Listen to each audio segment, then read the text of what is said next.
Not even the music is playing yet. Welcome, guys. Okay. Okay. Wait.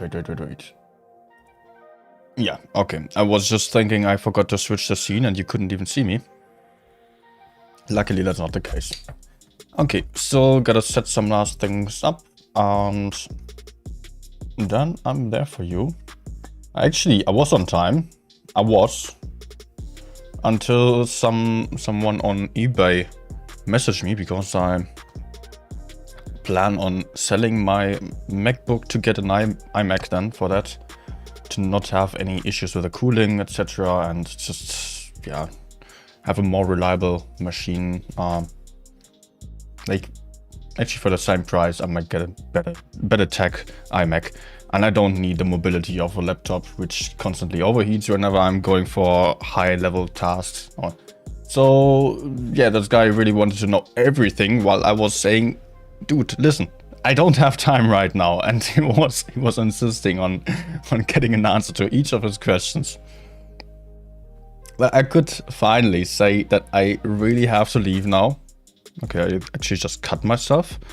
I don't know where. Okay, never mind.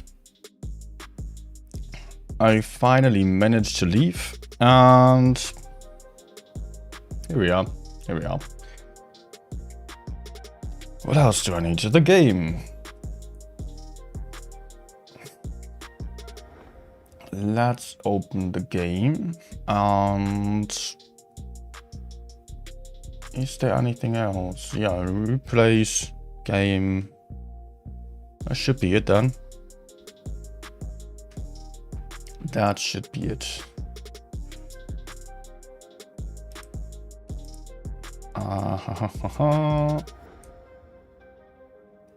Good. Then I need Discord on my other screen as well. Otherwise, this is not working out. It's been a while since I've streamed from the laptop for the last time. And that is a little bit different. Everyone asking Aces or game analysis on the Discord server. Where do we upload or replace? It does not matter. Does not matter at all. Games will be deleted anyways after this update. So yeah. Better upload somewhere where other replays are. Where I'm more likely to look at. Connect. Good.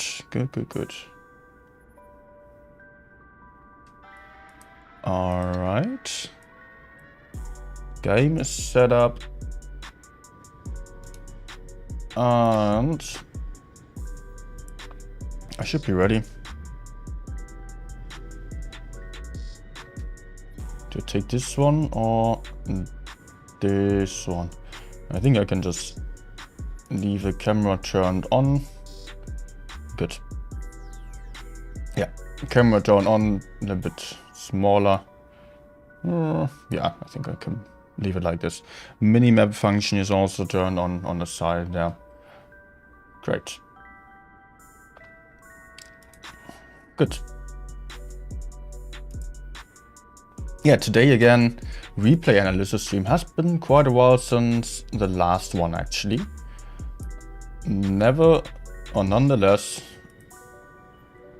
it will be a good one, I guess.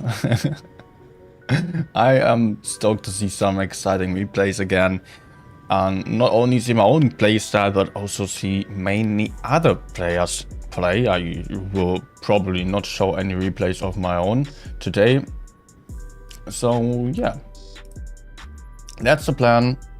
We are going to see some of your games. If you still have some replay that you would like to get some feedback on, or if it's just an awesome game, then don't hesitate to upload it to the Discord server, which can be found in the description below, of course. And maybe I should just pin a message with a link in the chat. And yeah, but be aware, my analysis is critical. I will try to be kind on the analysis, but I will try to point out each and every single mistake. And I will also hopefully point out everything that worked quite well and that can be copied without fear of losing because of such kind of stuff. Good. Alright, can I just pin the message? Good. Message pinned. Fusili, Danny, David, Joking Koala, many more I see here on the stream already. Welcome everyone. Every single one of you. You're very welcome to the stream. I won't be able to read that much of the chat today because it's a bit messy to have, like, on the right side I do have to open Discord to get the replies into the game, and otherwise I'm checking OBS to see whether everything's working. On the left side I do have the game in front of me. I also have the iPad to control the scenes of the stream. I need more screens in front of me. Not easy, not easy. Okay. So what is going to be our first game? You know what, I will just start with the end first. Yeah, that's quite comfortable, you know. More comfortable to just open the last one. I think I can just decrease the music volume a little bit, so. And there we go. We do have Killer 1411 2017. Forgot the underscore, but yeah, he is the one playing for us. Maybe I will actually turn off the music for now. He will be playing the Standard B, a lovely tank. Actually, my highest win rate tank on the overall stats, although I played it after it got nerfed significantly. And it is still an awesome tank. Okay, maybe you could just witness some lags. I hope we can get rid of them because I forgot to turn on the cooler. It is turned on now. Alright, he is on the south side of Ghost Factory, the new map, and it really offers this awesome position here for mediums to go hull down right in front of everyone. Well, the volume is a little bit loud. Can I decrease that in game? No, I can't. Okay, I'll do that after. It is an awesome position to get right here and get in some early shots. Sorry if there are any lags right now. It will be fine in a second again because of the cooling and I had to activate it. And here we are back to why I wanted to switch over to an iMac instead of the MacBook. Yeah. So far he just had to fight hull down, and I like that he just went for the isolated target here. Did not try to ignore him and go for the others, because that would be kind of useless, as the others are, of course, like, there are 6 tanks to his left side, 1 tank behind, so it makes a lot of sense to just kill the isolated one first, then turn back to the others. Make sure to not shoot before your shot is about to be reloaded. Clip management is quite important on this tank. Always gotta keep an eye on the reload there. Actually, could have HE'd the lower plate of the AMX-31. There, that's exactly what he is planning on doing right now. Unfortunately, did not reload the second shot before he had to shoot here. But okay, so far so good. He can just sit back and reload his clip because it does not really make a lot of sense to just keep shooting. Although his DPM would be higher if he kept shooting, but his risk of trading poorly would be much higher. So therefore it makes sense to just... Nice shot there. It makes sense to just reload the clip whenever you can and then get back to fighting. A little bit of a risky move here because Rheinmetall over there can possibly one-shot him. And if he is pushing for the RHM, then yeah, that it might not turn out too great for him. So what I would prefer to do here is just ignore the TD on the right side, because he can't do that much anyways, and rather stay close to the teammates, fight the guys on the left side. a little bit lucky here also that Skoda did not go for him with a clip. Of course, the Skoda could have shot him. And I believe the Skoda also does have the faster interclip reload. So a little bit of a risky move here that he did here. Going for the right side instead of just staying with his teammates on the left side, which would have allowed him to just focus fire a little bit more than he just did. Good that he just backs off here. Just perfect. That's exactly what he needs to do right now. Because he is in a 1v2 situation and just has to back off, get some distance here.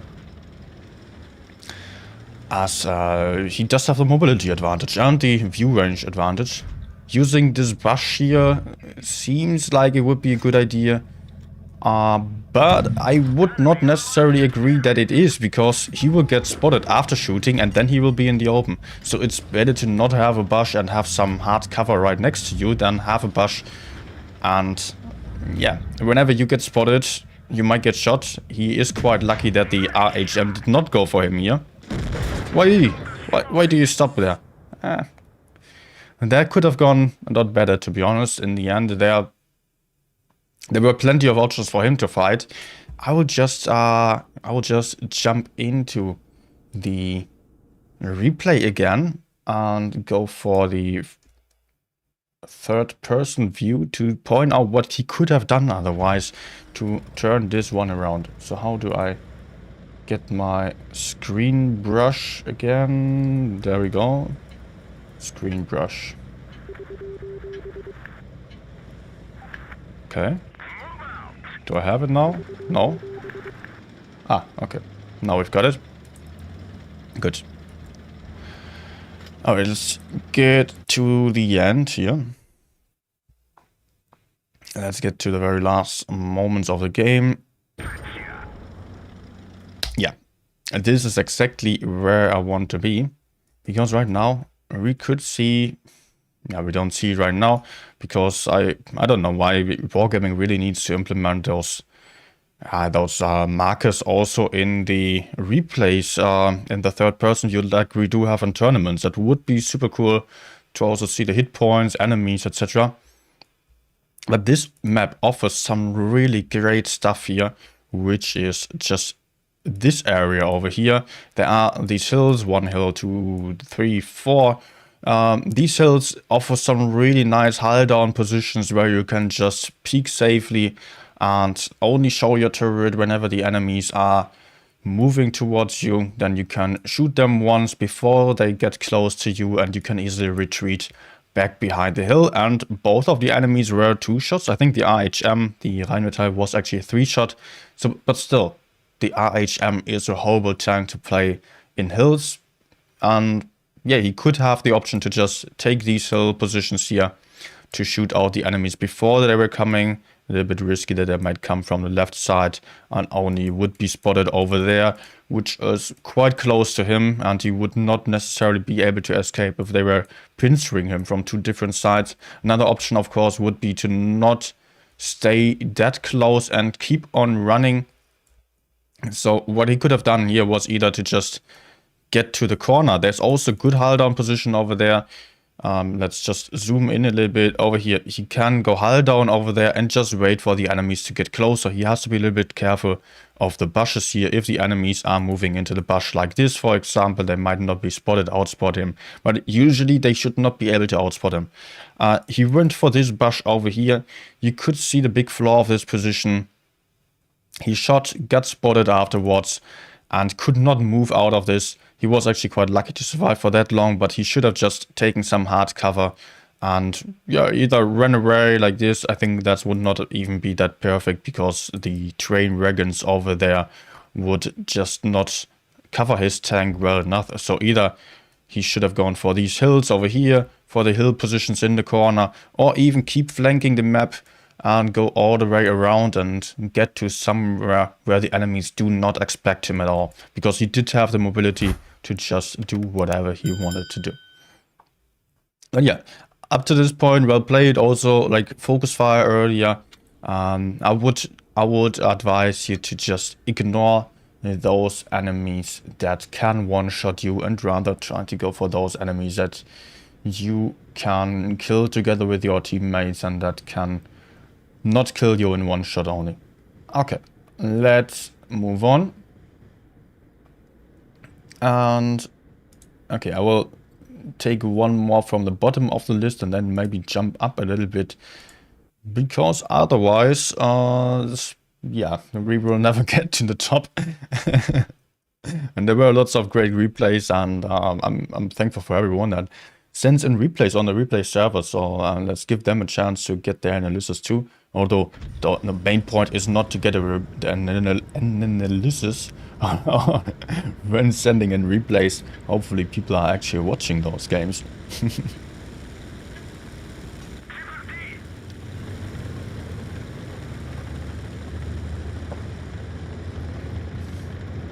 Stopping, okay.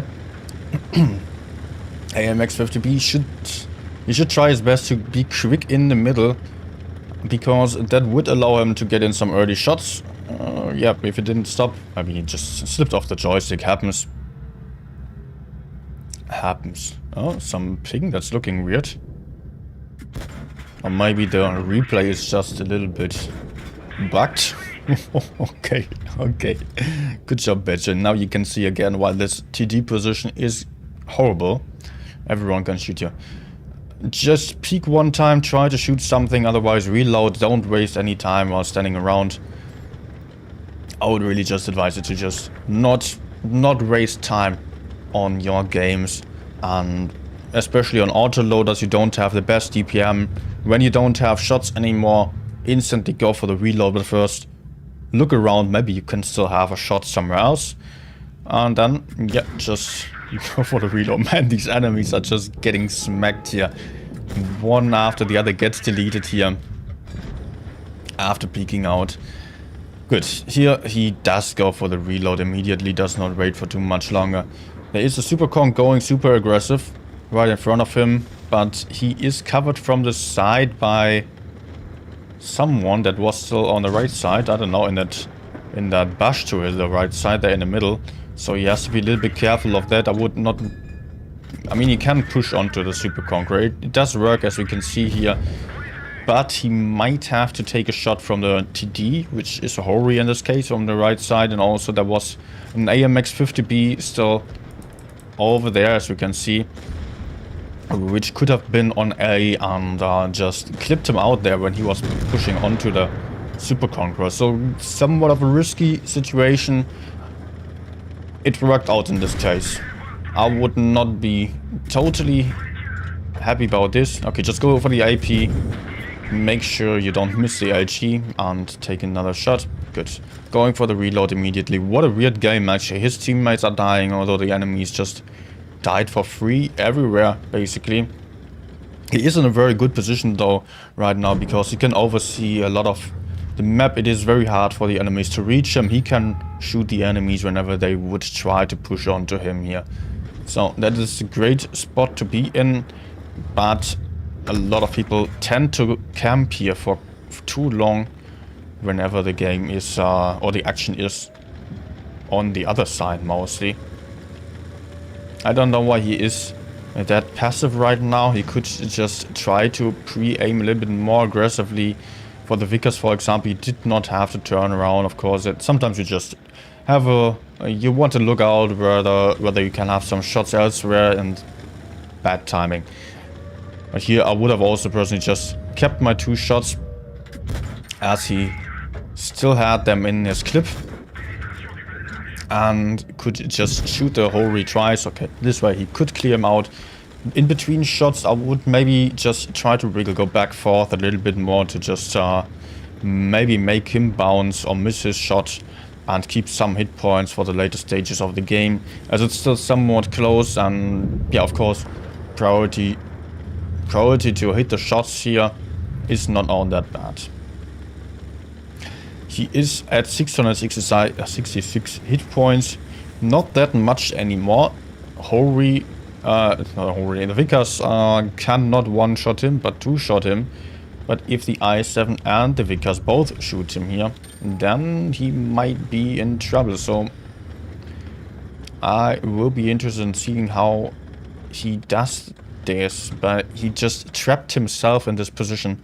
I don't know if that was the best decision here to go for... Nice legs on the replay there. Good shot. Okay, he low rolled and went for the reload immediately. Was it a bluff to just push onto him while not having any shots? Maybe he just went for the reload by accident. Let's check that again. Only the end there. What was happening there? He was on the APCR probably also when shooting the Vickers. I got a little bit distracted by the lag earlier. No, he shot AP. And then was... Yeah, then it was a bad low roll. No, 389, not that bad. But why does he just push onto the Vickers while not having any shots anymore? Maybe he was going on into the reload by accident, or he was trying to bluff and just push while being on the reload, so the Vickers would think he would have another shot. But still, as it was really... Yeah, 463 hit points, I think it is, on the Vickers. It's not too likely to get such a high roll, and he is a one-shot. Definitely 286 hit points on his AMX. Yeah, he is not going to survive another shot, and the Vickers most likely is going to survive another shot, so pushing in here probably not the best decision. He should just try to sit back and wait for the Vickers to do the mistake first. So he could put in a shot earlier when the Vickers was pushing for him, for example. So what could have worked much better here, instead of going for this spot, he could have just tried to stay on this ridge line, or he would be somewhat higher down and could pre-aim the enemies whenever they were trying to cross over there, maybe getting into the corner like this. And he would definitely have some shots. Hopefully he wouldn't have to take a shot for that, and he could then just fall back and have this wall in between him and the enemies, could just keep retreating around the corner here and could just run around and hopefully have the time for another reload. Also like this in the end, if he stayed here, the Vickers would have to take some longer distance, some longer path to reach him. Therefore, would have been a lot safer to try kill the Vickers by just letting him come instead of trying to rush in and pretending to have some shots. The Vickers could probably also count and see his hit points there. Nice game nonetheless. Still turn out to be some good damage, but let's see some A's now. I want some big A's. And then we get to more regular one back. Oh, weird game. Weird game. That sounds good. Weird game is good. Which one is it? Good.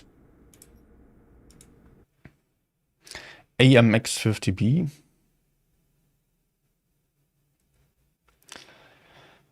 Okay, someone wrote a private message. Doesn't allow to send in server. Okay. Please guys, don't PM me while streaming if it's nothing too important, because I would rather not look into PMs now. And okay, if it doesn't work, then yeah.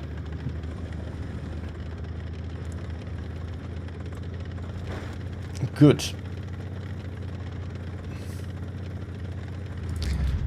Just great position for the AMX. I also really like going for this one here. With your speed and your clip, you can... Oh, sneaky shot. You can just get in the spots early and shoot the ones crossing towards A for a couple of times, and now you see again why going for the A side with a slow tank is clearly not an option. And it's just, yeah, you just take a lot of damage, but then you are in a good farming position, of course. You can sit there on A and never get out again, but if that is going to win you the game, that's another story. Now those guys, especially the VK, just suffered quite a lot. Lost almost all his hit points before even doing anything here. So yeah. Okay, nice trick shot here. He decides to push onto A. Could also go for D actually, as yeah, those guys on A are like hard to reach. If there are two TDs like the FE-183 and the gorilla shooting him, they might be anywhere camping in the back here. Now as you can see, one already. If he moves up like this, like he is doing right now, he might get HG'd by the gorilla and the FV, and he might be dead for this move. I suppose this is not going to happen in this case. Gorilla shoots him with a low roll of AP. That's it. Yeah, it's risky. It's really risky. He might have been dead for this move only. Okay, he decides to not take the base and rather puts out some more damage.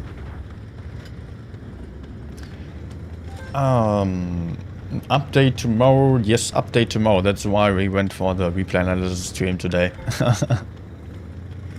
I also got surprised by that. Too bad that Wargaming only announces updates one day before the release. I would prefer it a lot if they would consider releasing information or just giving information on update releases just a week earlier, maybe. I think every YouTuber and every other player would be happy to know about that. You could even grind free XP and stuff, would even benefit Wargaming. If people could prepare better for the new lines. Although there is no new line tomorrow. Oh, bad low roll there, but okay. Okay. I like what he did here. He did not camp in the corner, as some people would have probably done. He just decided to move up to his teammates and counter-push the enemy mediums. He was well aware that the TDs were very hard to reach in the corner of D, or the spawn, the enemy spawn, where they camped. Pushing onto them would have clearly been quite a risky thing to do. So he decided to just keep going, or keep going back, kill the mediums first, and then get back to the TDs, which are now left alone as they were just camping for too long, not helping their teammates enough to really have an impact on the outcome of the game here.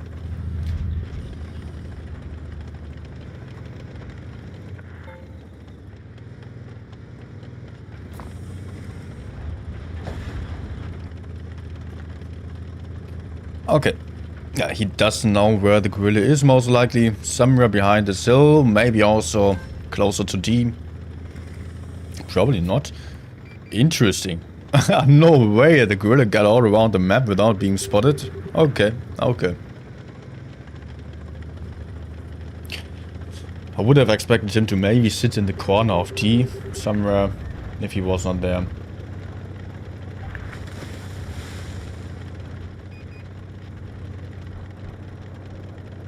Alright. You knew 1 week before? Well, how? How did you know about it earlier? Does he get the shot? No, he does raid because he only has 1 clip. And yeah, he does not want to miss this one. Would be much better if he was able to pen his shots in the end here. And not try a risky shot there. Great, 6.3k. Yeah, I really love the first move there of being close to B. I would have done exactly the same. Push later on, I would have possibly done the same thing and pushed onto A.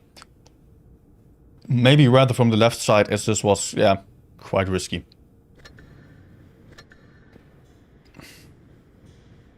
Good game. Good. Okay, Charlie. Let's go for your replay, but I won't show all of the 4 replays that you just sent me. I will only go for 1 replay per person, so please select carefully what you want to see and see being analyzed by me. So yeah, maybe if you uploaded some games, multiple games to the replay server, just make sure you put a reaction like a thumb up or whatever. Whatever kind of reaction, put it below your preferred replay that you want to see, so that I will know what to choose then. Because I know some people have uploaded a ton of replays. Like, of course, that's usual for the better players to have more mastery gameplays that are worth watching. But I want to give everyone a chance, as I also do not only want to show some good games, also the more mediocre ones that could maybe take a bigger advantage of my comments on that. Does he get the shot? Nah. Oh, he does. Laggy replay again. A nice shot. Okay. I still wanted to decrease the volume a little bit. To me it is too loud. I hope it's not too annoying to you right now. T49 is about to die. His team is camping quite a lot here. Yeah, he has to be very careful with his tank, because he does not really have the option of going too aggressive, but enemies also, like, I don't know what they're doing. They are just all very passive there in the back. This kind of looks like bot matchmaking, but we all know it's not always only in the bot matchmaking or noob matchmaking of under 5,000 battles that you have such teams that are not really doing anything. Be careful about peeking out while not being reloaded. He might have actually just taken a shot from the Tiger for no reason. He still had like 4 or 5 seconds until being reloaded, so just don't peek too early, otherwise you will not be reloaded when the enemy already shot you and is about to retreat into safety, and you just take a shot for not being able to put out any damage in return. So yeah, keep that in mind also. Like this, is he peeking again? Yes, he is peeking again. Still has like 4 seconds, or had 4 seconds. What? What happened there? It did not penetrate the Löwe. To be honest, this really looks like bot matchmaking, the way that the Löwe is just standing in front of him. But okay. Yeah. Now he is reloaded, can pre-aim. And whenever the Löwe is peeking out, he can retreat, possibly, if he was not getting blocked. Ouch. Ouch. We all hate that kind of situation, don't we?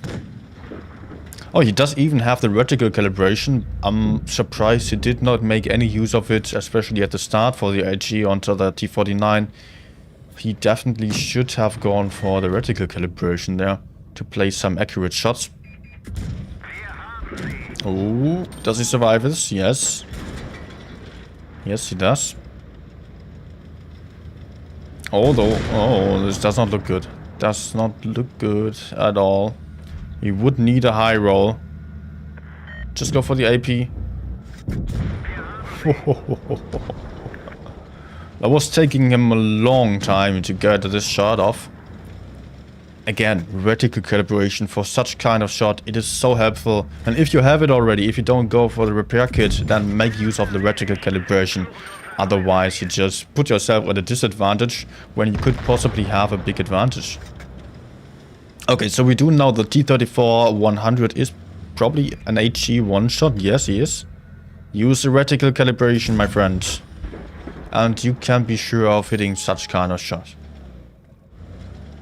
Use reticle calibration if you have it. Come on, now, reticle calibration, snapshot.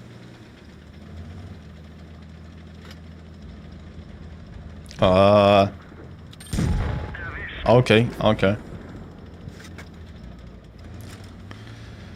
Would not have been 100% sure of hitting this one, but okay. Great, he can win this now easily. I would actually try to... Oof. get closer to this hill so that I would know where the T-54 was coming from. Okay, it was working out like this. 6.5k, that's a lot of damage for T8.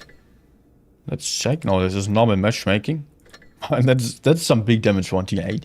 Yet I really have to criticize some of his shots there, as he was really slow with the aiming.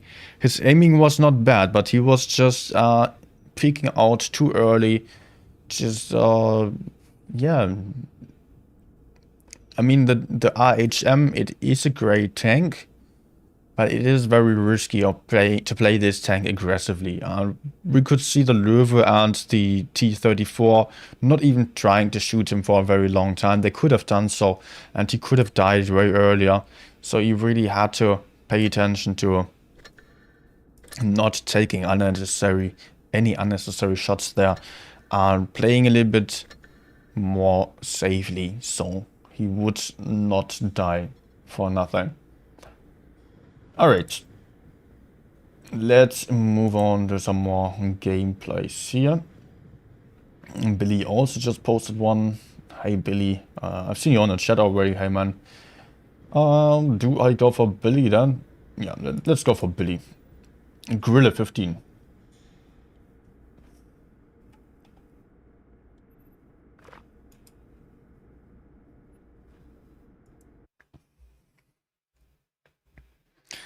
Billy in platoon with Servus from Loka. I've seen them platoon for some times already, also on our replay analysis streams here.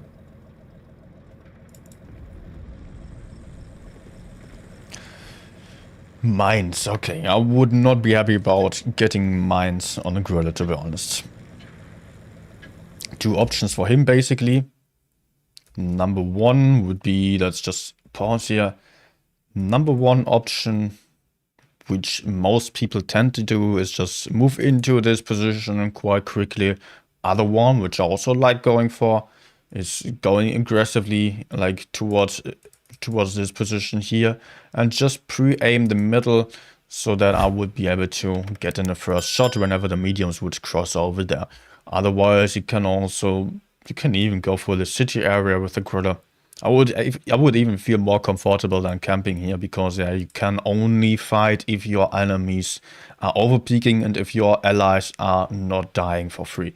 So you are only able to put out damage if your team is doing the right thing and your enemies are doing the mistakes there. Okay. Let's watch this. Okay, I wanted to quickly adjust the volume a little bit. I don't know why it's that loud right now. Loading.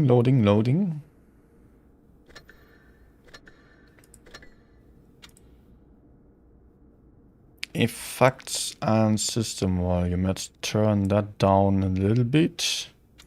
Graphics also turned off the Flora, because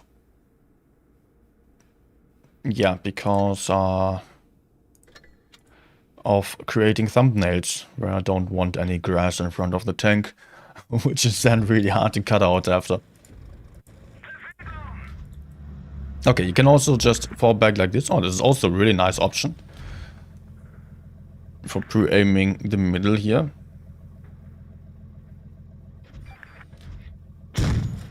Nice. Very nice.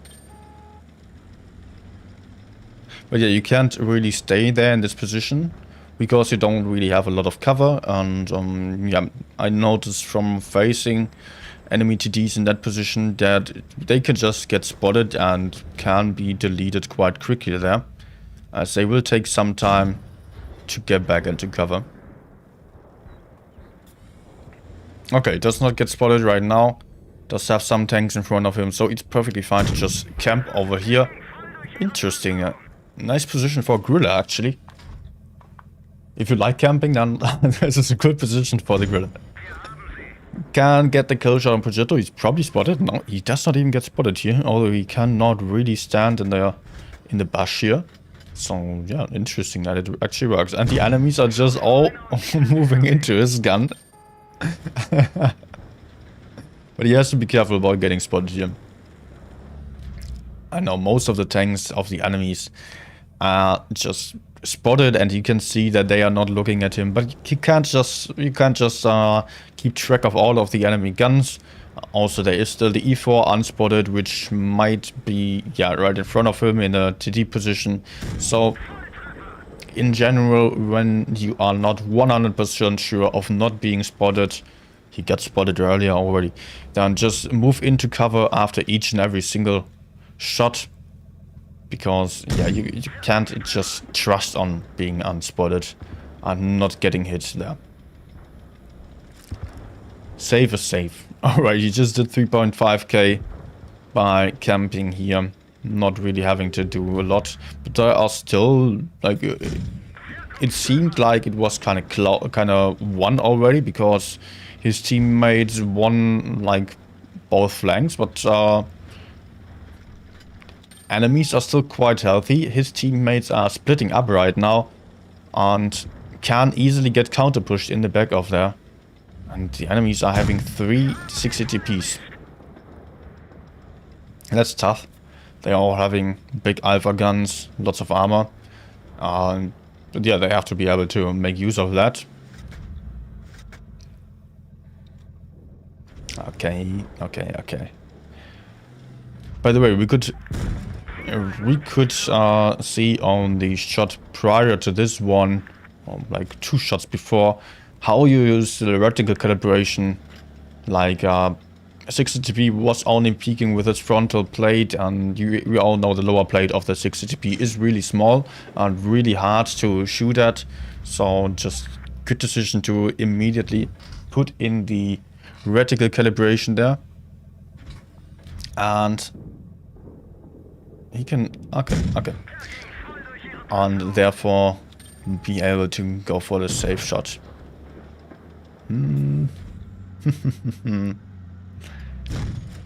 Oh, wow. He can penetrate the sides, like the turret ring. Does he have the shot? Ooh, 60 TP missing him. Okay. That was the game winner. This miss there definitely saved him.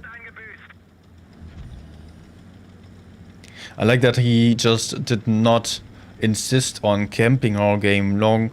Whenever he noticed that his teammates were getting behind the enemies, he could assume that the enemies were not pushing forward, not necessarily. They could also push forward, but they were also not unlikely to just push back and kill those 2 enemies, or his 2 allies that were flanking behind the enemies there.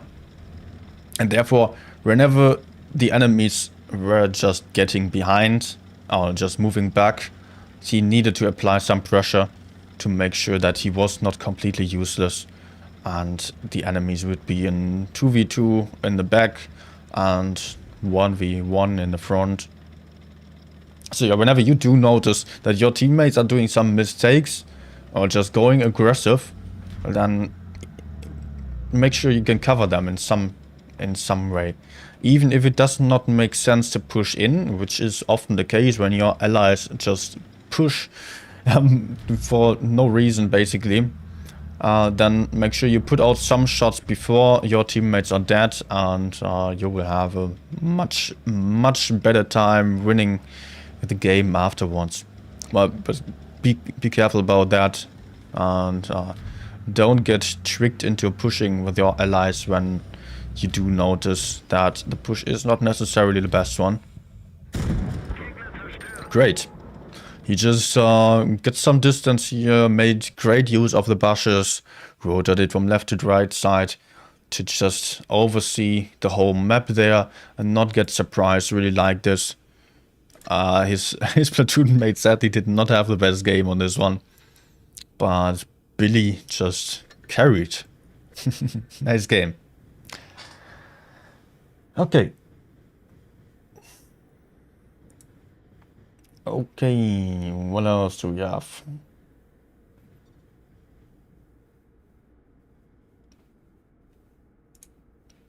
Alright.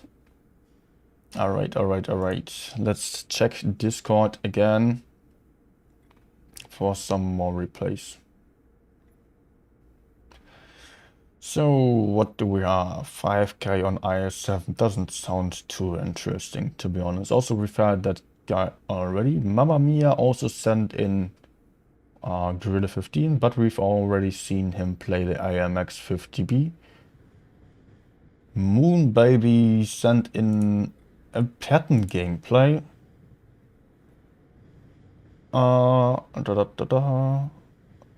I will already download this one, but I will just keep checking because Moon Baby also sent in multiple replays.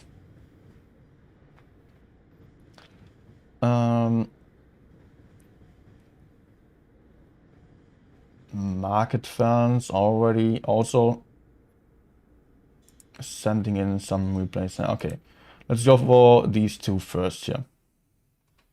Moon Baby, let's go.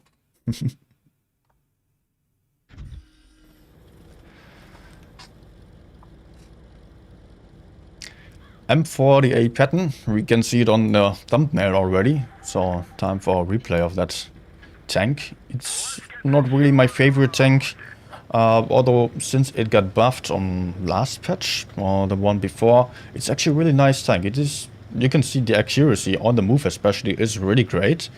Just fairly accurate.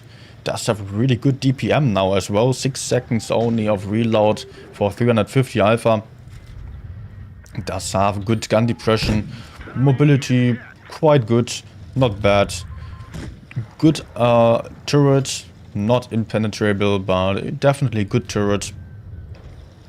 And just a very nice hull down tank here.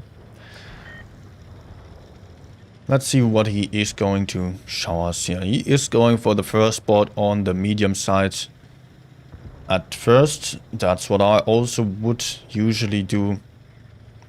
Does use the bush to just have an eye on the left side when pushing forward for the standard B. Oh, unlucky. But he does have an eye on to the left side before pushing out here. Really like this. He does not just go for a brainless full YOLO move into the standard B. And it's still a bit careful while going quite aggressively. 50 TP is in the middle of the map, most likely in a risky situation, as enemies might push onto him. Well, yeah, he could cover him. He maybe thought about just going hull down in the middle there, where the chieftain is right now. He does not want to stay though. At the risk of taking a shot, he is pushing forward. I don't really know yet what his plan is here. Maybe reaching the WT, but the problem is that all the enemies are there. Exactly, the Jag could have possibly already been pre-aimed for him. Somewhat of a risky move, yet I think this might actually pay off, as he could now isolate the WT. Can go forward. The other enemies are on the left side. Let's see, 3, 4, 5 enemies spotted. That's all of them. Nice HE. I'm probably going to take a shot here. Yes, he does. Has to go for the heat here as he's playing with the rammer. Is not really too sure who he should go for here in this case, I think. Chieftain, of course, is a very dangerous tank, as the Chieftain is quite mobile, does have good DPM also. But the problem is the Chieftain is covered from the side. Like, we could see that on the mini-map there, that there was still medium behind. Nice track shot, by the way, here. Really nice track shot, which maybe even saved his life if the projectile still had a full clip. There is someone pushing him from behind, so he cannot stay there. He has to push forward. Nice bounce. Nice bounce. He would probably have the next shot. Okay, would have gone for the heat, to be honest, as the heat does make the projectile completely gray. And with the LPCR, you might bounce in some situations there. Okay, he does go for the 60 TP now, which is, for whatever reason, playing with the speed boost. Ooh, forward, not back. Okay, why do you peek? Why do you peek while not being reloaded? But okay. Yeah, no need for heat for the lower plate, but still. Not 100% sure whether he does have the next shot, but yep, he does. Jag now one shot. What a chaotic game. Well, chaotic game. Really well played here. I have to look back and watch this again, whether the push onto the chieftain was actually the right choice here. I don't know. Also push onto the WT. I have my doubts about it. Is he really going for D? Why is he going for D? I mean, you can just... Yeah. D is not going to give them the point advantage. Jag is a one-shot. I would just get behind the Jag and, like, from B. Try to kill the Jag. It's one anyways. Maybe he just wanted XP. Didn't know what to do otherwise. But if in this kind of situation, if you want to go for caps, then just take A or take B. But as they are 3v1, you can be quite confident to go for with the kill shot or go for the kill of the Jag without losing the game. Although, of course, there are those games where you actually lose then because of the points, as your teammates are not doing anything. And he's a one-shot, of course. But yeah. I want to just get back to the situation where he decided to push in. First of all, here, what are his options here? One thing would be to stay here and pre-aim the enemies coming from the middle, because 50 TP is in the middle here. Well, 50 TP seems to go for C. But I would have probably also just gone in front of the enemies here, hull down. But the thing is, enemies are all coming from there. And he does not have the most backup. As we can see, two allies are moving into the enemy spawn. Also, the 50 TP is moving forward into C. So he would possibly only have the TD and the medium right behind him. He could just get rushed immediately there and would not be safe to move in there. So I don't know if going for the middle here is even the best choice. And also pushing forward here. I'm sure he had something in mind, maybe getting to his allies over there. Oh, this move, I really did not like this move. I mean, yes, it did make sense after all, but the Jag could have shot him, and then the WT could have shot him, and he would be in a 1v1 against the WT with only having, like, let's just subtract 800 plus 640, that's 1440 hit points less, and he would be a one-shot to the WT then. 858 hit points on the WT, that's 3 shots. I think the WT could have actually killed him there, so another option would be to just go from the outside. But as he just went for this aggressive move through the middle area, he had to go forward, otherwise he would have the heavies in his back. Another option which I would have really preferred is just being a bit more careful and just staying in the back for a second, letting the enemies come, because they were not unlikely to come.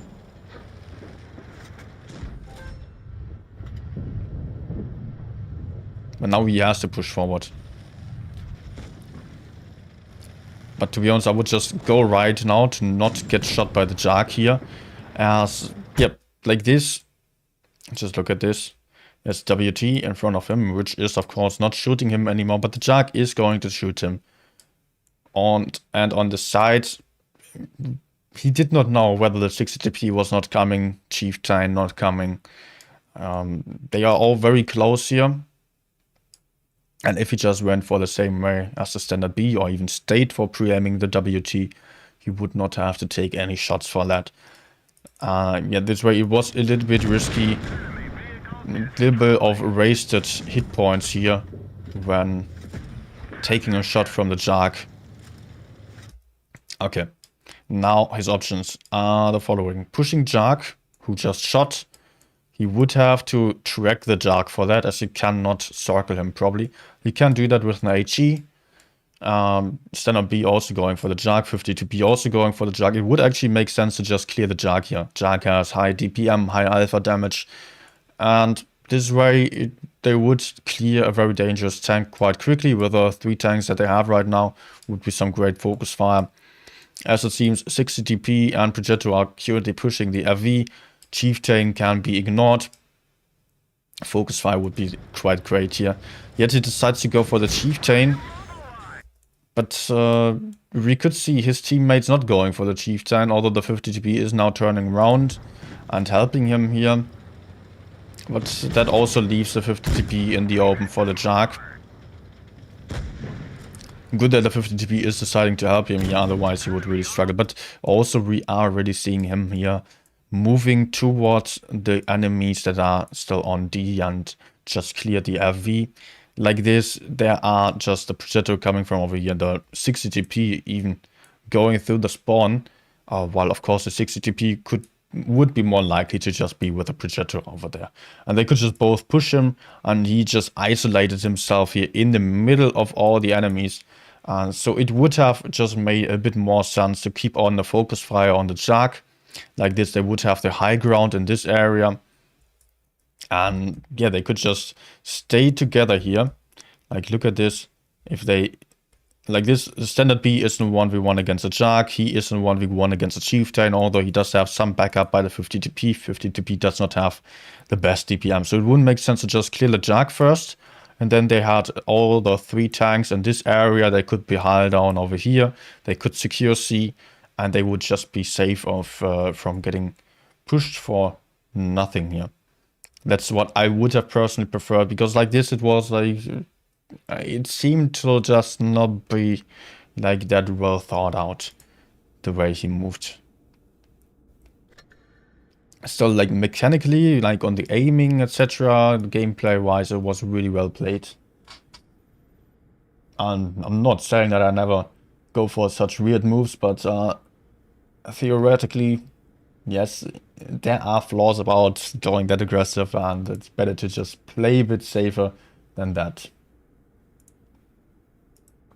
Okay, next one. Average market fan.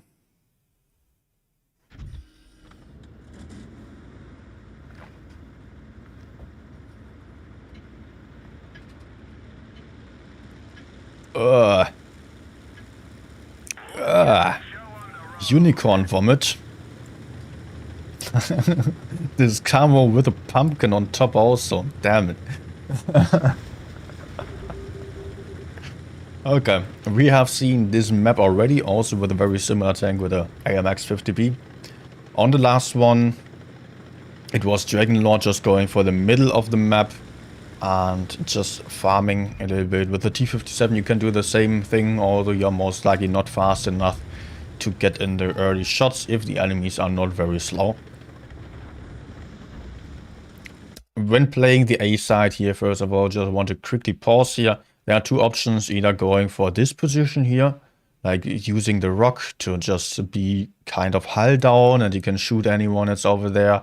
You can also move for the high ground where the A cap is, and then you can shoot down like this.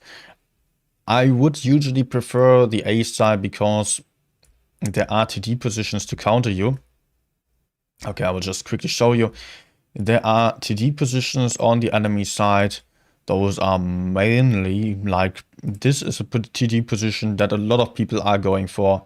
When you're going here with a tank that does not have the best armor, then yeah, the I7 is well covered theoretically by any TD that might be behind. But also if you're going for A, then there might be some camper in this bush or even in this bush that could possibly shoot you from the side. Also, if there is someone in the middle, he might just retreat and shoot you. But that's, from my experience, less likely to happen than campers over there, which you cannot spot because of this bush that will just shoot you like this. Of course, you do maybe have some backup on the middle that can then punish this TD over there. But that's not always happening. Also, in this case, there is no one in the middle. Okay, he's actually not going for the I7, but the 907, which is far better, of course.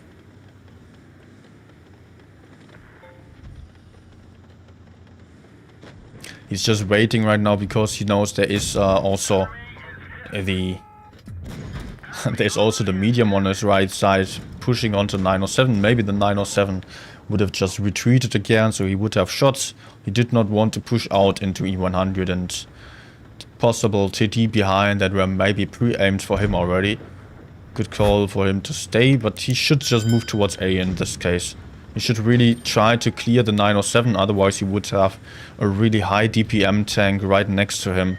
And that could hurt a lot whenever he would go for the reload. The 907 could just farm him. He cannot kill the 907 right now, but it still makes sense to push him. With his T57 he still has enough hit points.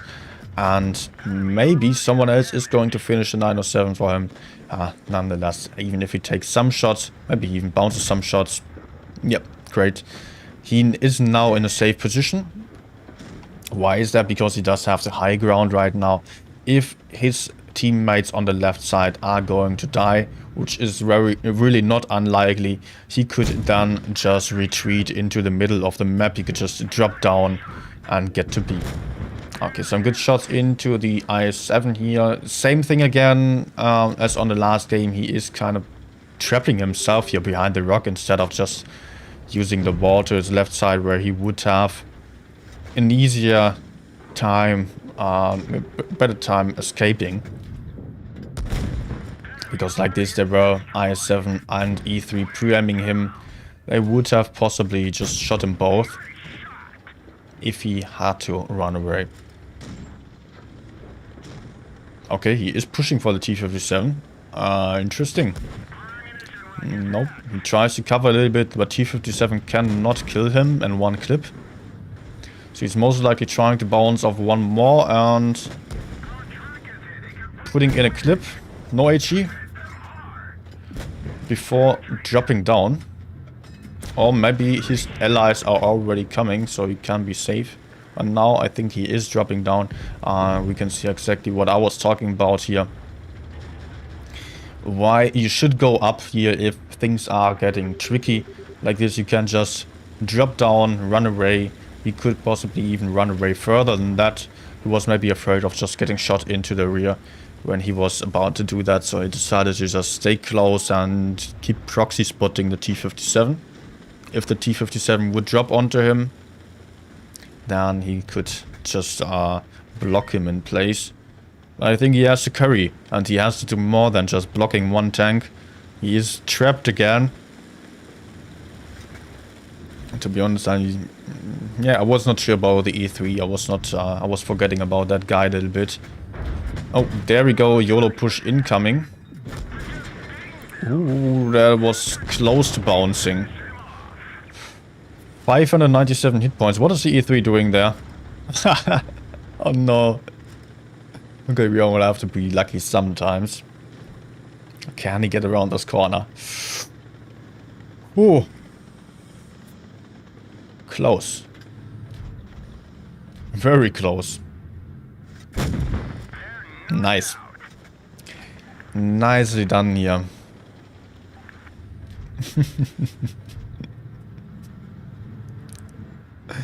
And is he getting the kill? Yes, he is.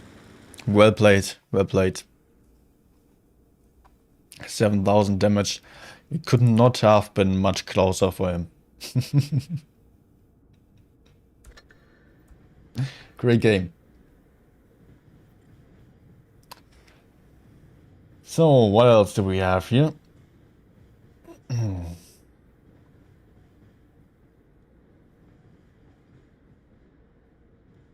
Just checking in the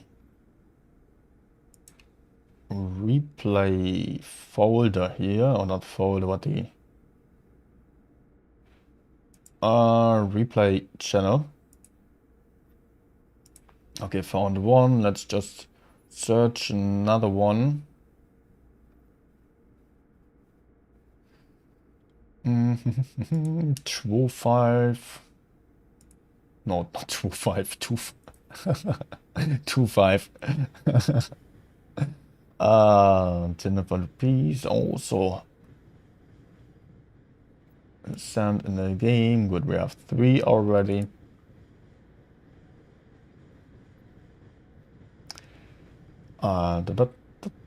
Well, it's full ammo rack. I don't want to see 6K game only because of ammo rack, to be honest. Let's rather check whether there are any closer games. Okay. By the way, it would really help if you guys send in replays with a description to the replay server. Like, just think of it, what makes you click a replay if you only see like 5k, 6k damage? Do you press the battle or do you press play on the replay? Then not necessarily. So try to sell your replays a little bit. Also makes it easier for me to then select games in the end. As I can see, like, he is farming game, okay, not the best for replay stream, so exciting 1v3 situation, definitely going to press that one and going to download and watch and analyze. So yeah, sell your stuff a little bit. You don't have to, but yeah, would help. Okay.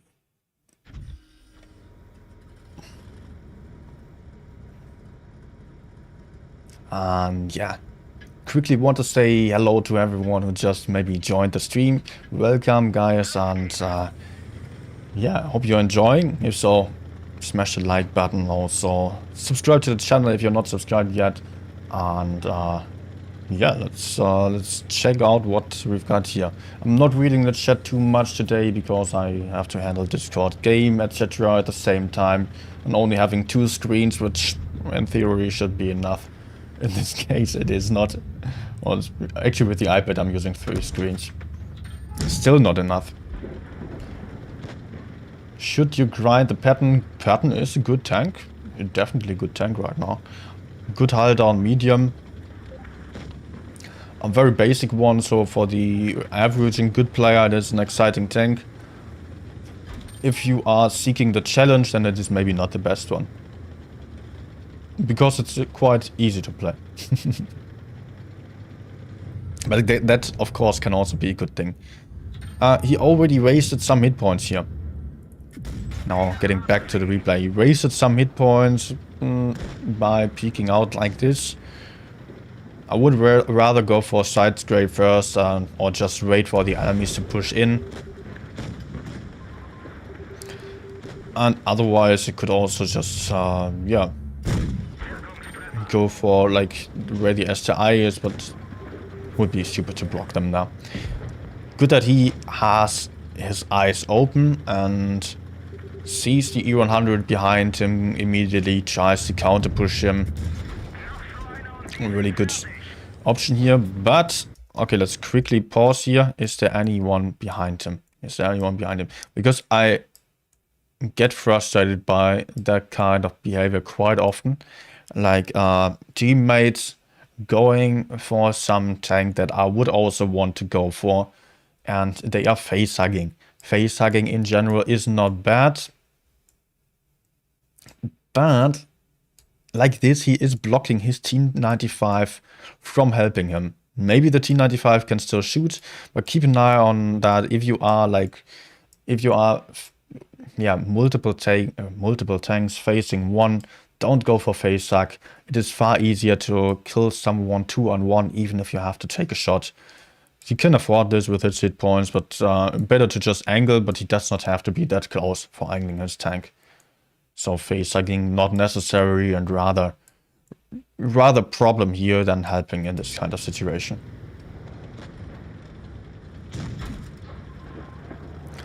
Enemy E100 using AP. Okay. Good. I don't know if he was using the heat or HE. Could have definitely been HE. Was not really paying attention here, but yeah. Let's just assume he went for the HE on the kill shot, but...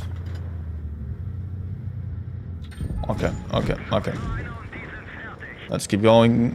Both teams are 3 tanks down. And he can move on, kill the E100 now.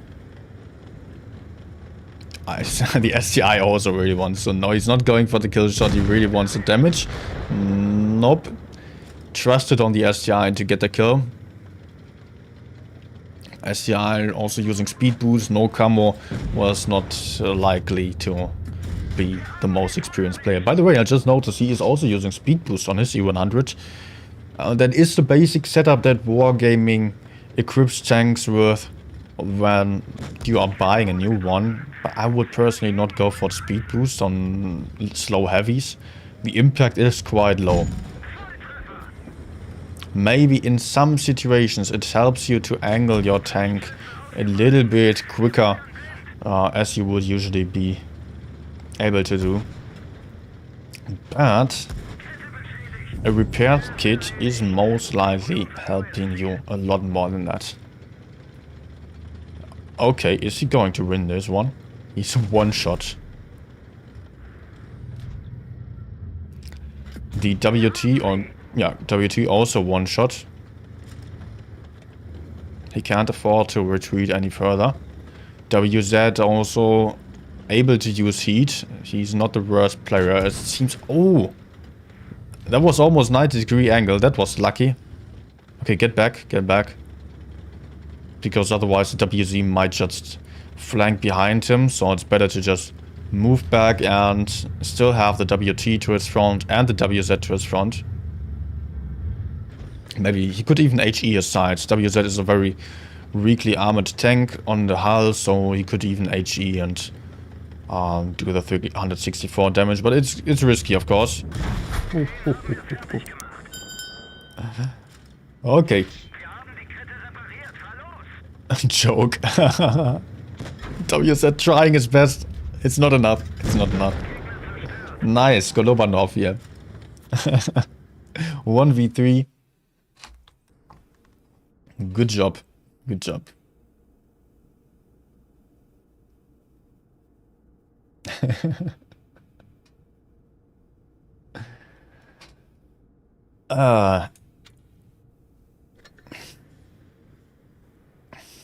Leo, hi. Why is replay bar? Yeah, you already answered the question. I have enlarged the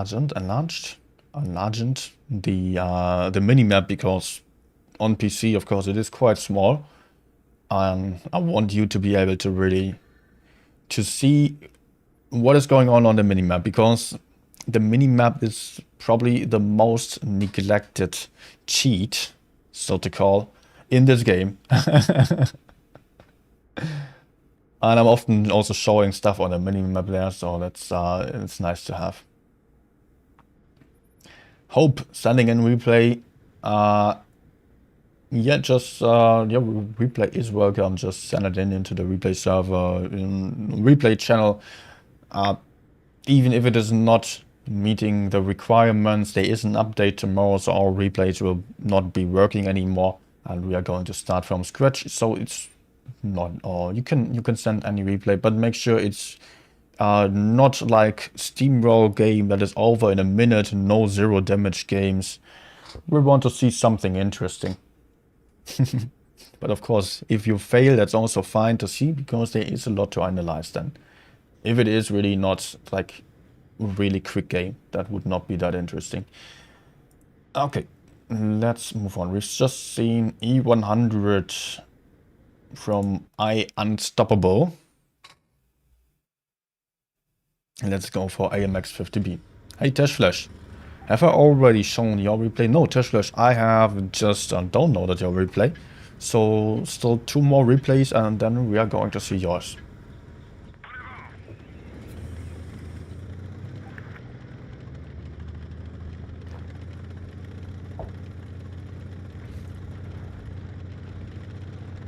How was that camo called? Normandy? Verdun? Something like that. I don't know. Wop wop. From Rory. Asian player. Going for my usual first spot here. It's not my spot, but it is the spot that I would usually go for with literally any tank on this map. Like either... Okay, let's quickly pause here. First of all, we can already see why this is a great spot.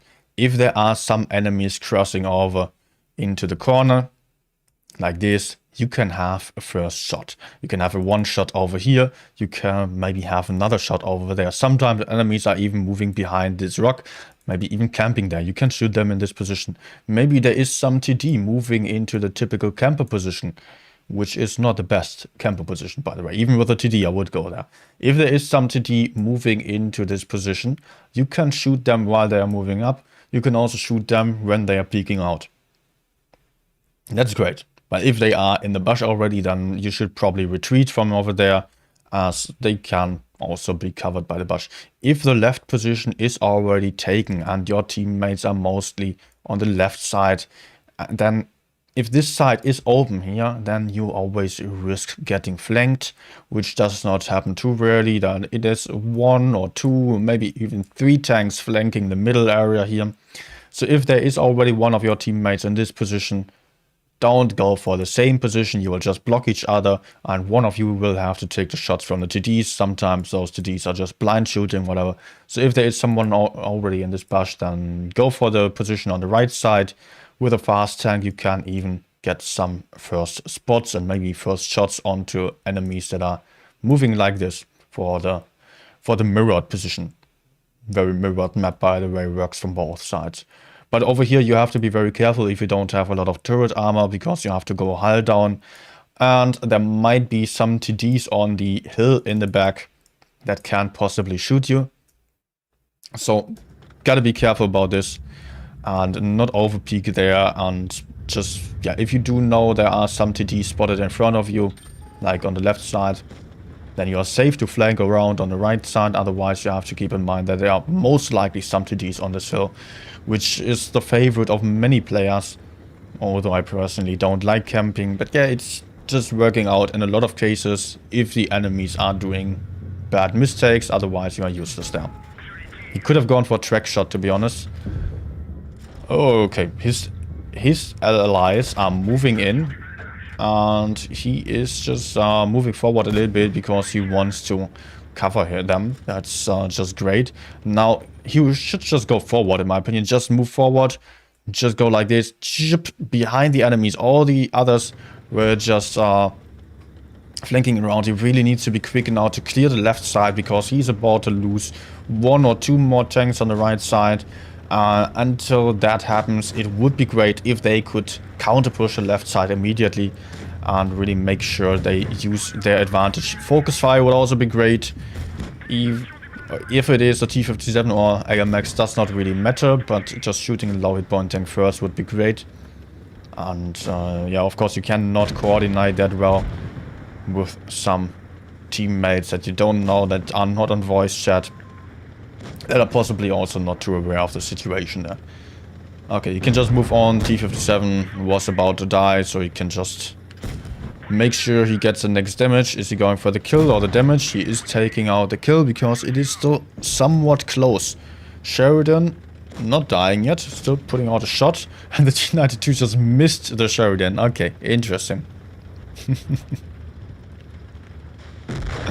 Nice. A ram kill here on the T-92. Ah, that was a Sheridan. I was confused for a second. E-Braid. Okay, she can possibly not kill him. He should maybe just try ram. Speed boost, ram him. Full speed.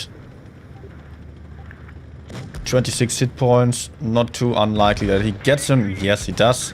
Nice. Does have to take some damage for that, but yeah. He managed to take him out and won't have to waste an entire shell. He can just kill the IS-8, so I would have probably just taken a shot. Maybe try to hide a little bit. Maybe you need the hit points later on, but I would not want to waste too much time on him. Like if he just stayed, he could have just killed the IS-8 5 seconds earlier. Would have faster reload already. Posted replays like an absolute saves, man. Great. Okay, now I can just go for the AP to make sure he does not miss an AG, which would be very unfortunate. And cost him the game, maybe. 7k, nice game. 7.3k actually even. Rory is also pretty good clan, I remember. I cannot see his stats, but I assume that he is definitely a good player. The way he played, safe play style, and went for the right push. He went for first spot, which was really great. Yeah, nothing more to add. Cal, you let Aftermath do the talking. Stats of a game don't tell everything. It's not only about damage and kills. If it is a farming game, like this also was quite an easy game, but I like that there was like some movement involved, like the push onto the left side, the decision of helping his teammates that were going aggressive on the right side, and after that it was just chasing the enemies. But yeah, those two decisions were already really important, and you can't just see what is like happening in a game if you only see the damage. If someone is just camping all game long. Stats don't tell everything, man. Stop messing around with me. Okay. What else do we have here?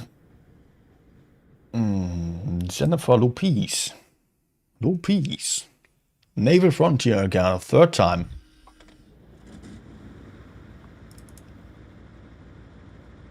Hi, Hans.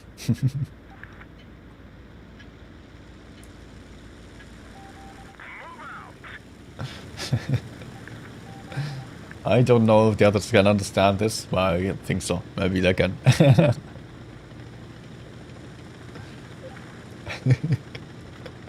Stop making fun of my bathroom lighting.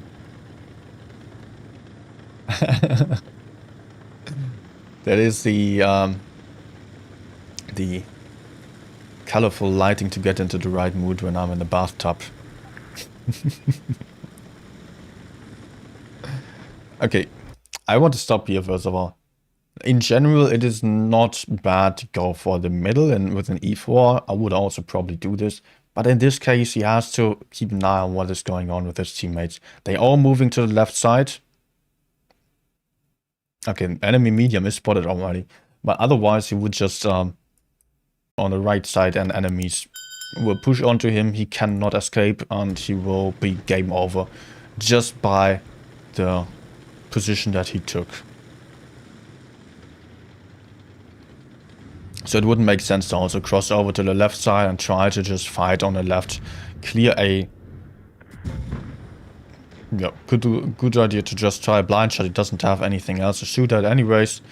And 2Ds generally do have good view, not view range, but camouflage and bad view range. So he would maybe not be able to spot him there.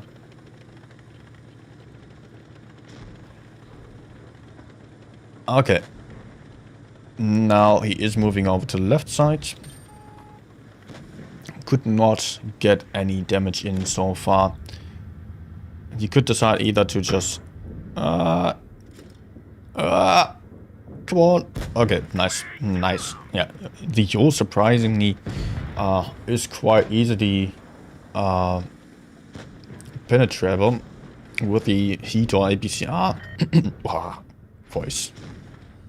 If you have enough penetration. Also, like with bad penetration, if you spam cupolas with heat, you often even penetrate in between them. That's very weird. He should probably just move towards A right now, because, yeah, there's not enough to hold up the A cap. And just kill the high ground first. As mentioned before already, high ground would be the better option to go for. The ones on the left corner can be left for last. And yeah, the E100 Leopard could possibly just farm his teammates into the side all the time if he would be ignoring them. Like, this is quite important that he is going for them.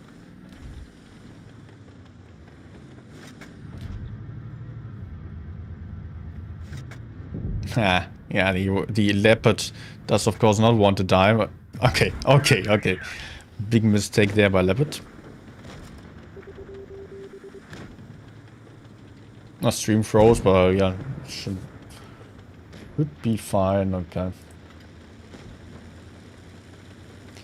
I don't know if oh, oops, no. OBS did not mention anything about lags or whatever.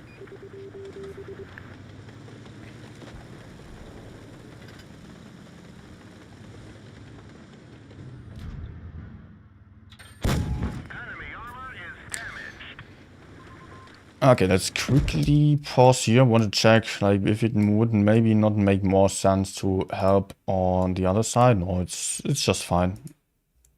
He should rather go for the 268 right now. The AMX is still super healthy in the back there. Can't be ignored without any problem. Ah, 800 as well. Fair enough, he also high rolled him, or max rolled him. But yeah, also I noticed like in the last days YouTube servers seem to have some problems. I think they are reworking some stuff. Also they are implementing some new features, and dislike count will disappear, for example. So yeah, sometimes YouTube is very slow for me.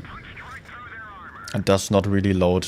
So yeah, if you do have any issues, just reload the page, and if that does not help, then it is either YouTube or my devices that are messing around there. I also have an old router that is just... It really needs a backup, not backup, update. Update, backup, that was just the exact opposite. Okay.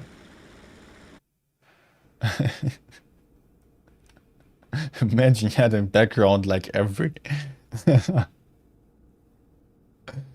I don't know if every HD did this on purpose. I don't know. Maybe this was like marketing. With the anime girls in the background, if you didn't notice. It once showed his background and like full of anime girls. But yeah. First of all, I'm not into that kind of stuff, and second, I'm well aware that there might be stuff happening and you might be able to see my desktop or whatever. Although I've also shown stuff that I would not like would have rather not shown already. But yeah, it's you gotta be careful with that when streaming.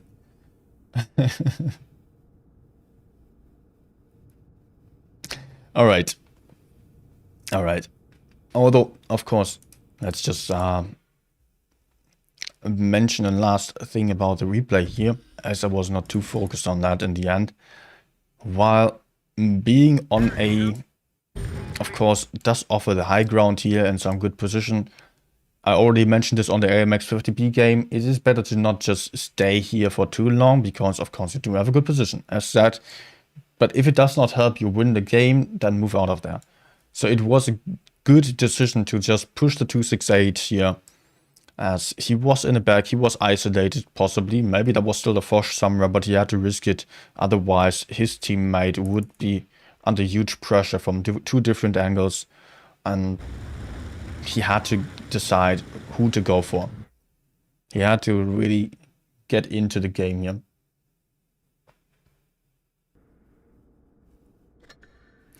Good.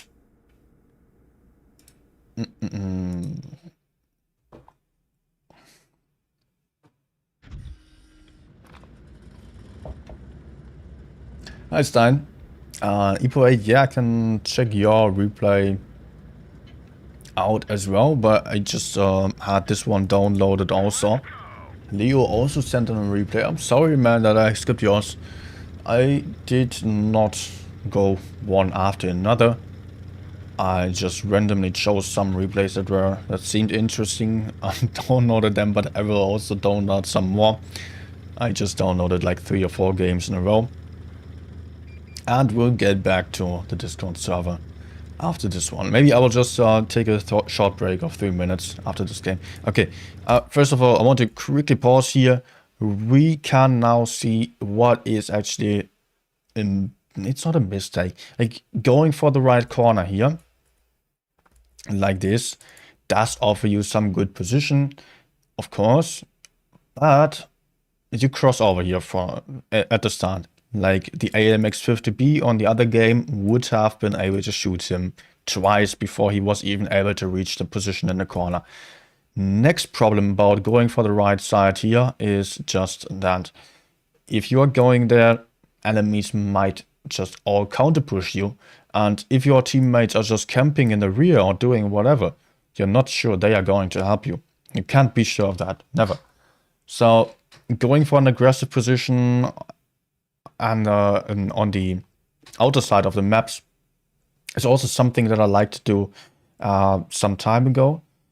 It works out for some cases. It might get you to 60%, just always going for one side and trying to be aggressive, trying to just win the fight.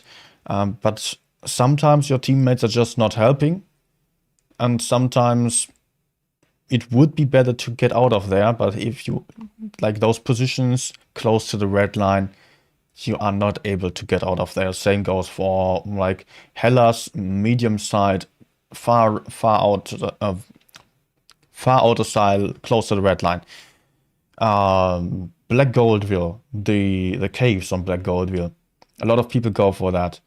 It works for a lot of games, but not for all of them. And sometimes it just does not work, so rather be like a little bit closer to the middle at the start so you can possibly get out of your position again and decide later on where to push, not at the start. And my voice keeps cracking. I really need a break after this game.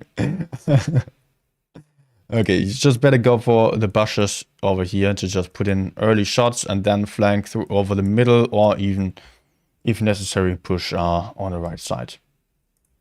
Just play with the info and don't give the enemy voice.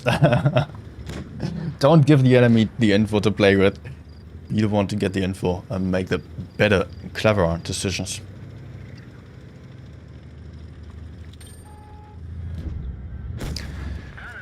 But yeah, of course, if you are getting to this spot on the right side here, you are able to have some good high down position, and you can just farm the enemies that are in front of you, if there are not too many.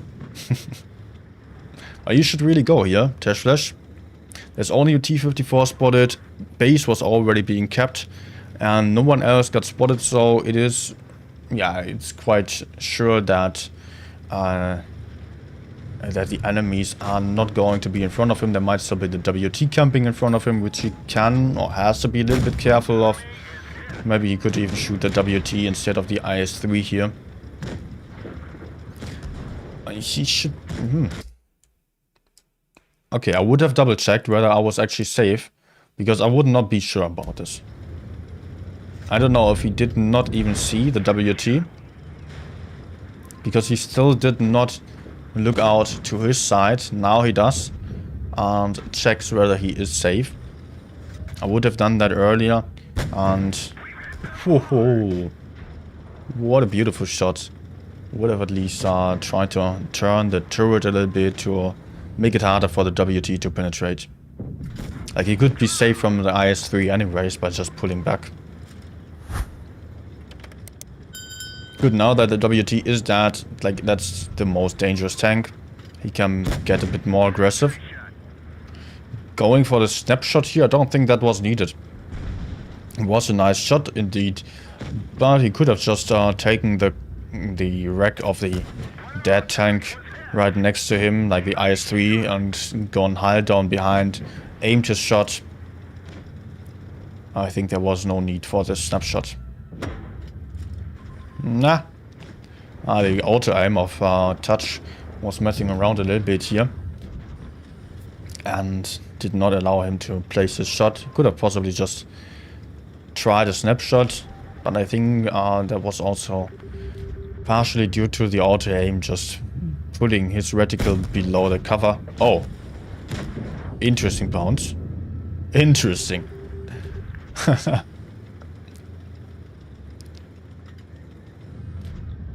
Going for the T-54 first. He is shooting a lot of shots that he does not really aim in.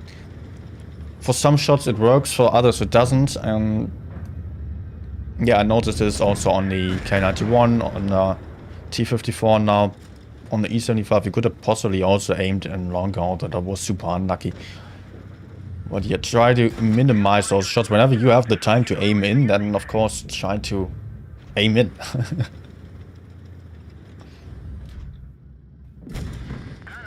Even on this one, he could have even aimed in a little bit longer to get the minimum dispersion possible and really make sure to hit the shot.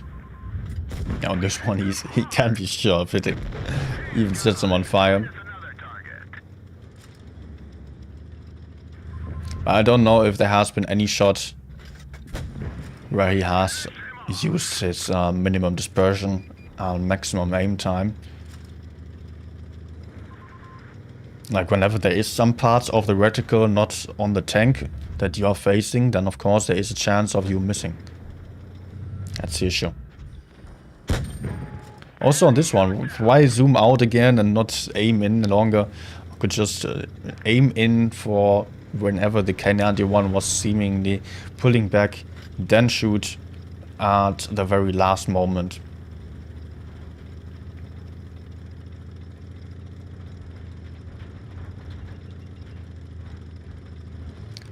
He's capping the base. Okay, Lansen C. Ah, test tank. Pramo it is. Interesting. I've not even seen the Lansen C. Not your average news YouTuber. Sorry. Does not make a lot of sense for my small channel to just always keep up with the news of Blitz and always put out reviews. Not channels doing that. Okay. Lansen does not seem to have a lot of armor. Can he get the last kill? Yes, he can. Nice. Nice.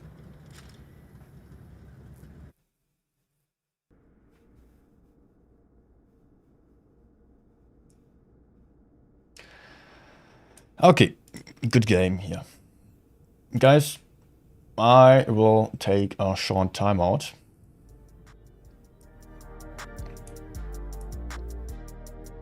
Maybe I will just, can I just show one of my gameplays that I'm not going to analyze?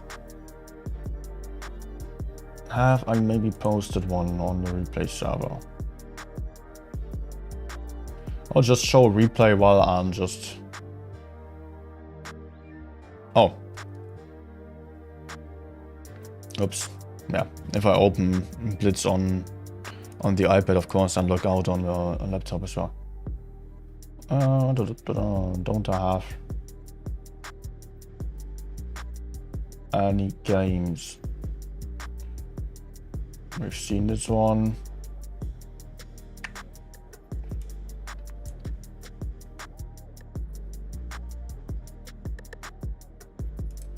Yeah, okay. I'll go for this. And I will just, yeah, for the duration of the replay, I will just take a short time out, relax my voice and my eyes, and come back with some good energy and having eaten a snack. See ya in a minute.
Okay.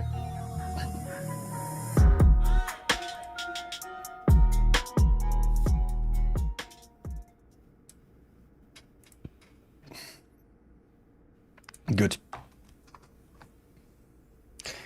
I'm back. I hope you're still there. And start for some last gameplays here. Question was arising for how many more games I would like to go for. I don't know. Cannot say for sure. Some games definitely. We are not going to end just yet.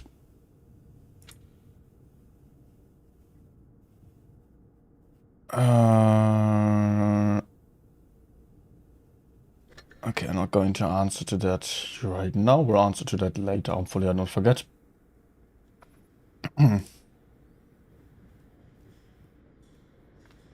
Okay. Oh, lots of new gameplays there on the server. 50 TP is what I just looked at. Adactivo, TF. Curve. Doomed. Okay. So we have seen Gorilla. Leo, I did not even... I don't know if Leo's still here. I did not even see your game here. Because Leo said I did not check his replay, but yeah, I started from the bottom. Maybe I have to go up a lot further to find that one. Okay, let's go for TF. And Adactivo right afterwards. Good. Curve doomed. Doomed, yeah. Not Doomo. Doomed. Okay. A VK-19, lovely tank.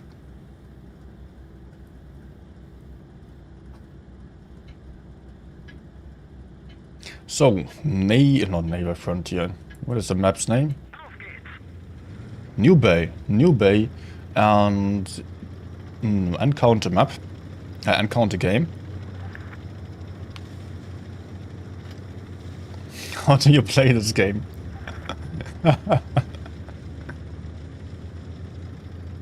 But yeah, from this spawn, it's a good idea to go into the park area. From the other spawn, you don't really have good positions over there. Those are really bad positions. You don't have any hull down positions whatsoever. So it's better to go for the bridges. But if you want to counter that from this side, you can also just go for the bridge side. It's the same as from the other side. Bridges is well possible.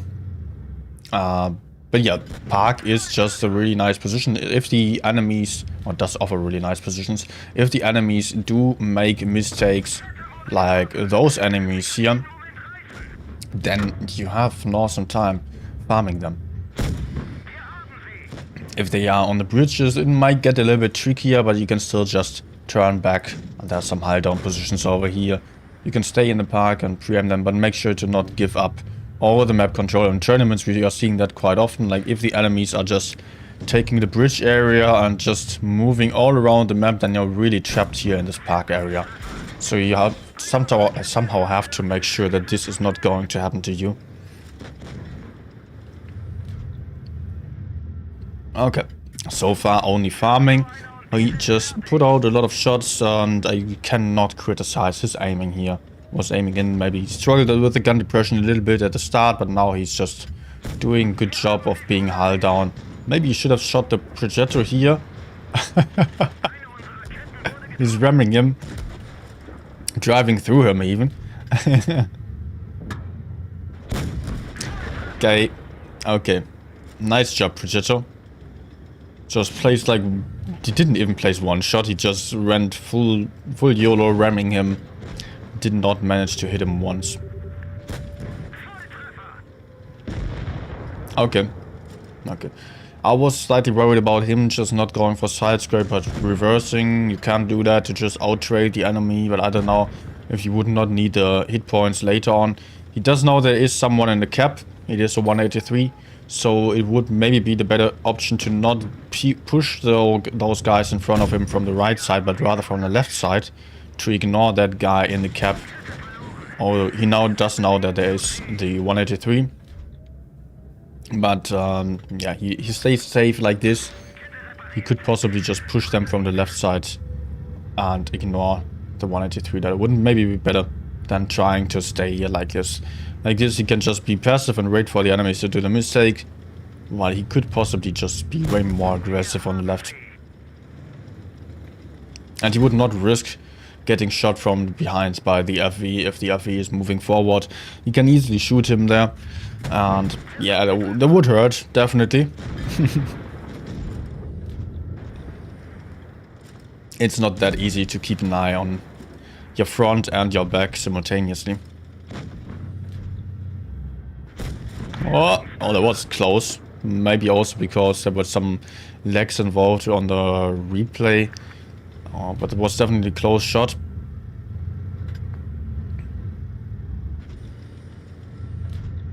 Good. Very nicely done here to just go for the gorilla first. And there was some important information by his teammate Jack AFK. That means he is alone in a 1v3 situation.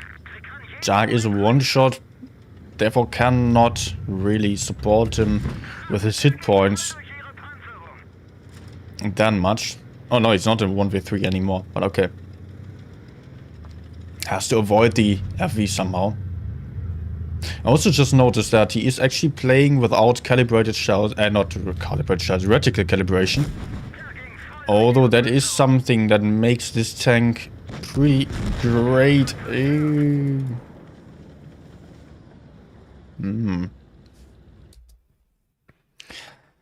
I did not expect this. I hoped you would maybe win this one still. I think there was a chance. Let's just get back a little bit. I still can't get back. I will watch the end again. Let's find some option how he could have won this.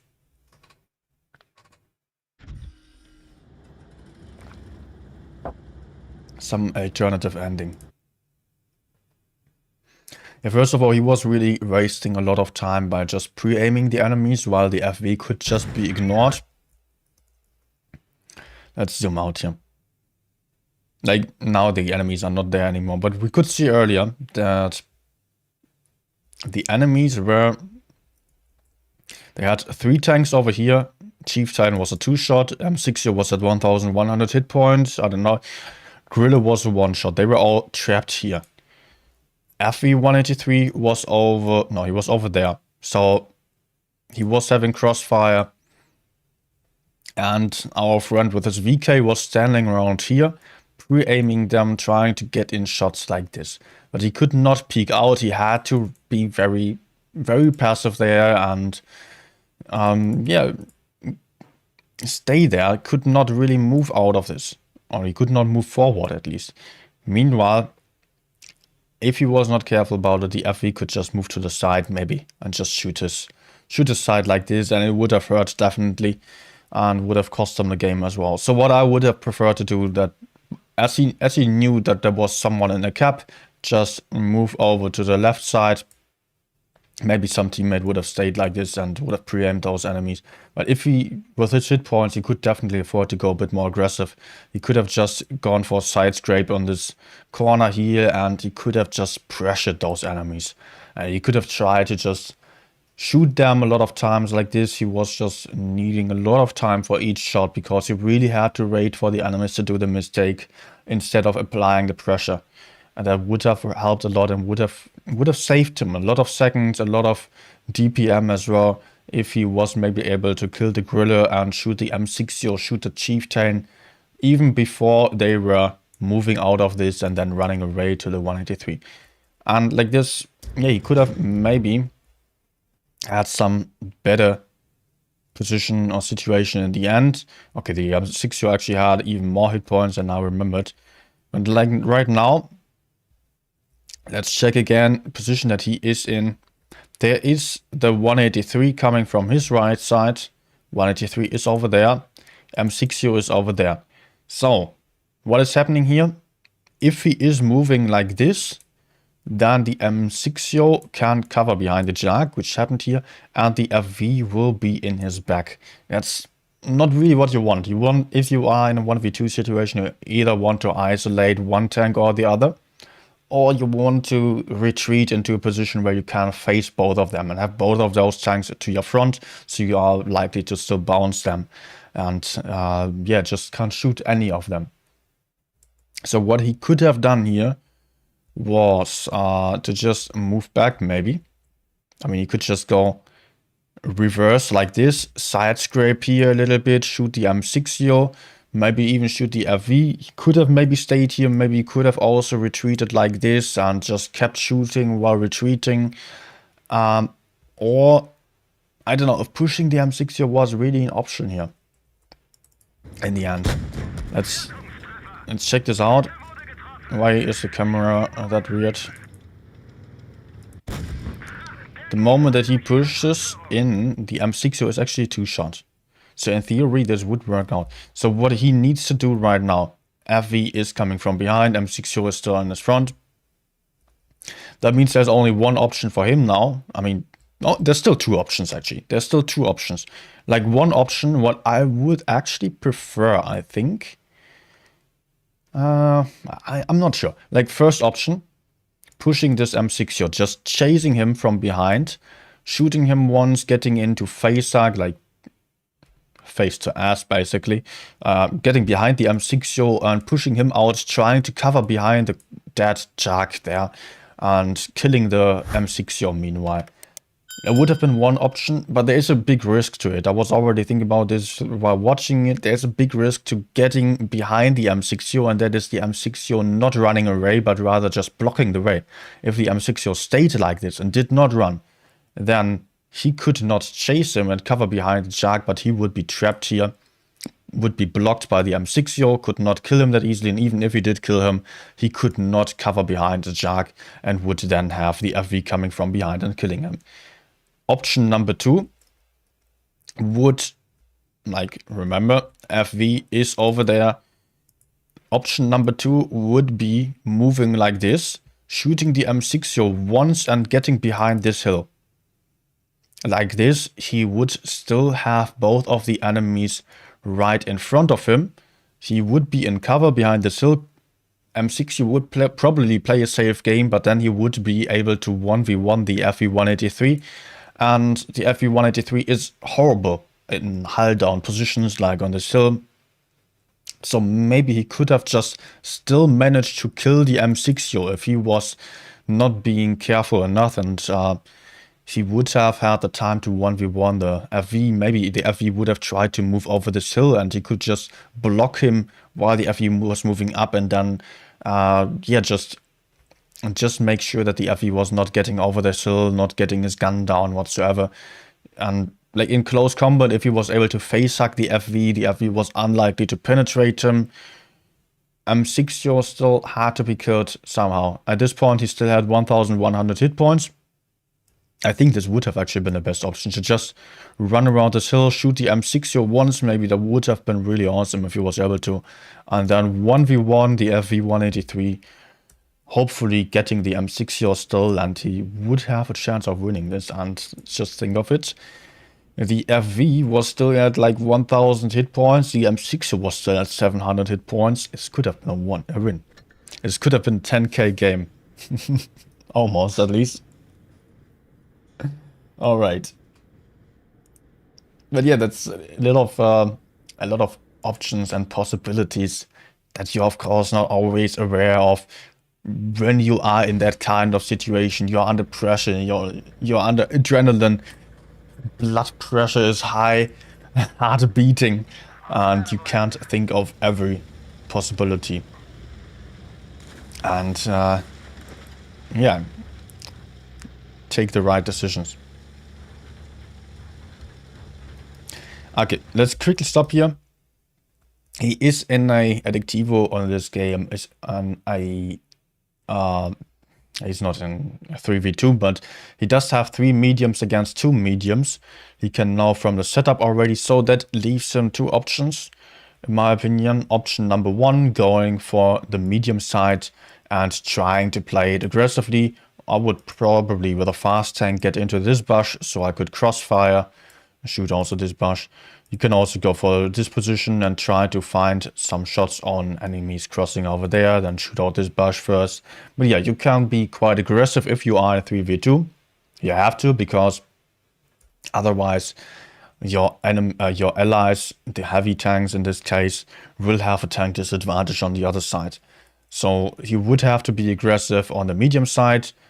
Other option would be to just leave his mediums in a 2v2 situation on the medium flank and go for the middle first to see whether there are any heavies maybe going over to support the mediums over there, or maybe even TDs. Sometimes that's the case that even everyone is deciding to support the mediums, and knowing that early is really an advantage, because then you can just run away from the medium side, kill the heavy flank if there are still some campers, which is most likely the case. There's always someone that does not manage to keep up with the speed of his teammates, or is even deciding to just go for the heavy side completely alone. So yeah, going for the spots is a really nice option. Otherwise, playing aggressively on the medium flank, but of course you don't know if there is no heavy supporting them. In this case, actually, he is going alone for the medium side, as the other medium on his team decided to just spot the middle, which would have been my second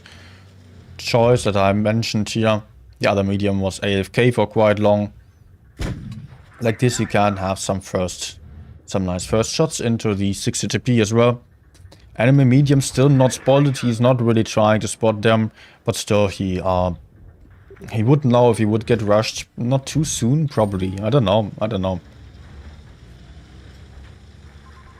But okay. Hopefully he does get some support by his medium teammates here. Unlucky. Maybe the heat would have been safer. Has to be a little bit careful here that there's because there's still some medium to his right side, and if he gets in between the enemies, his teammates are maybe not helping enough, then he would be in a 1v2 situation. Okay. Would have personally gone for the APCR here, because he was not really able to aim in. It was fine. Is he going for the HE again? Okay, he is. He is risking it. Greedy. But such shots that you do not aim in, and going for an HE there, of course, you might get a big HE damage. On the other hand, you might just miss the shot and fail the HE, and then it's really worth asking yourself whether it is worth going for the HE there, and not just putting in an AP shot to make sure it penetrates and gets the full damage.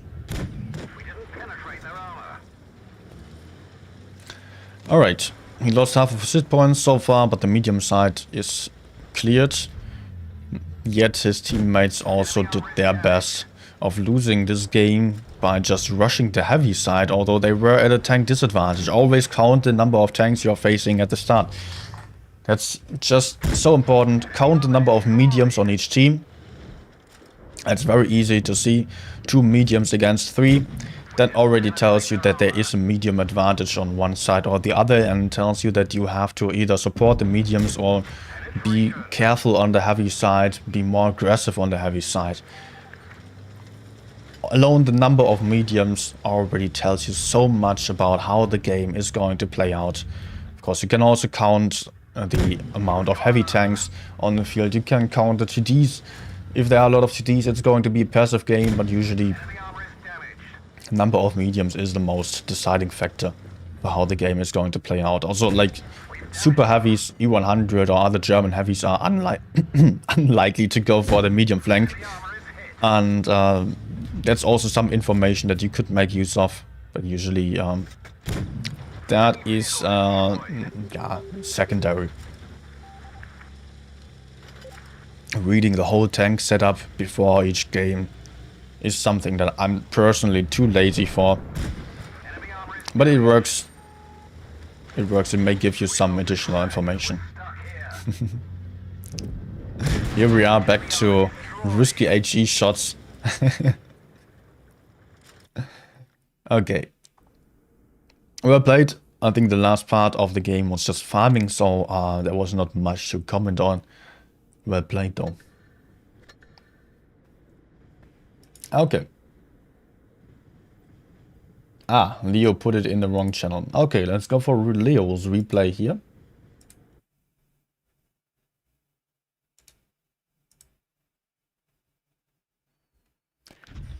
A creative username. Nice name. Alright, alright. Oh, we do have New Bay again. Let's go.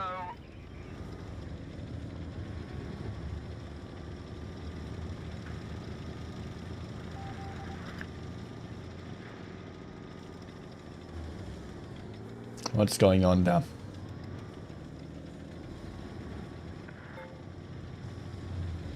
What's going on there on chat 10? I'm not going to read the whole thing right now. Some of you sent stuff in the game analysis channel. Ah, oh, what? Oh, a ton of new messages on this channel. Okay, okay. The game analysis channel usually is for the like analysis of games. Like normally there are people also, sometimes myself, helping with some great analysis on the replay analysis channel there. But yeah, I just watched mostly into the Aces and Tactical Gameplays channel today. But okay. Yeah, just going for the park here at the start to just yeah, have some hull down positions here. Getting HE projector, not the best angle, like slightly below, like this. The tracks are in front of the upper part, but yes, he could possibly penetrate them if he had better RNG. But Super Kong also not known for the most accurate gun. He's a little bit under pressure from different angles here. He could decide to maybe counter push the rear, or he just stays hull down like he is doing right now and waiting for the enemies to do some mistakes. Yet, I don't know what his teammates are doing. He might actually not be in best position to hold. Shoot the projectile. I would have waited for the projectile to come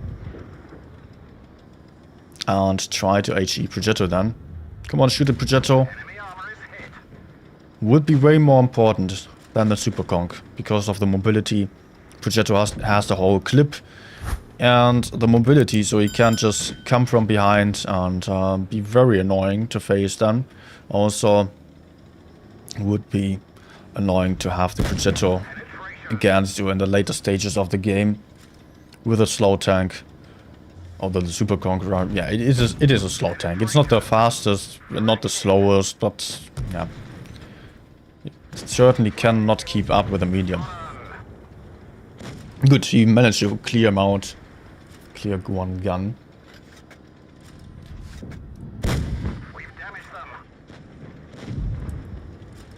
Who are we actually watching here? Purpura Pugu. What is this?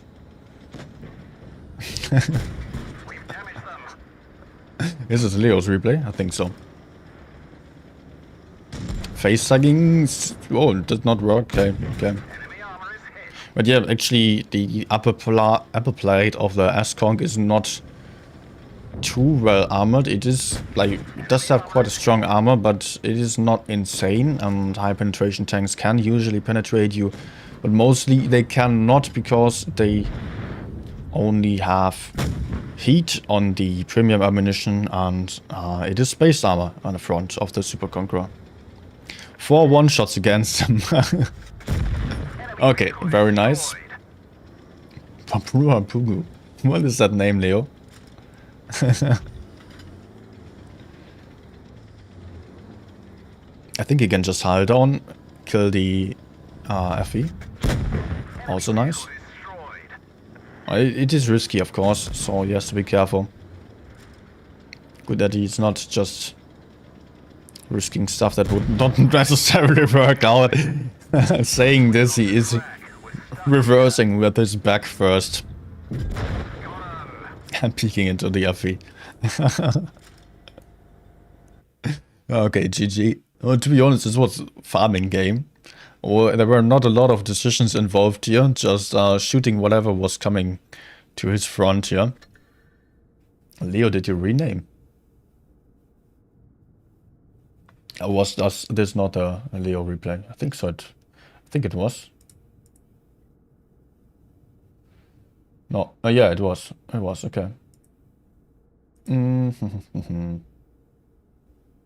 Username. Who is username? Rocket Boom 10. Okay, let's go for Rocket Boom 10.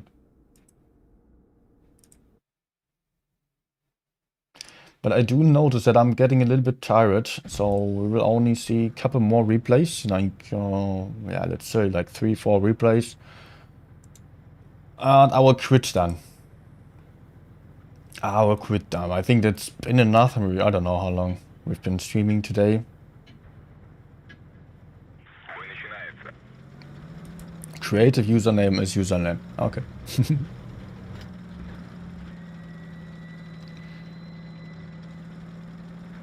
For how long have I been streaming? 2 hours, but those replay analysis streams where I am not playing and talking all the time are very exhausting, to be honest. Okay, I like what he does here, as he does have a lot of heavies against him and on his team as well, so he just goes for the middle to just spot up the enemies. They are not unlikely to go for the heavy side.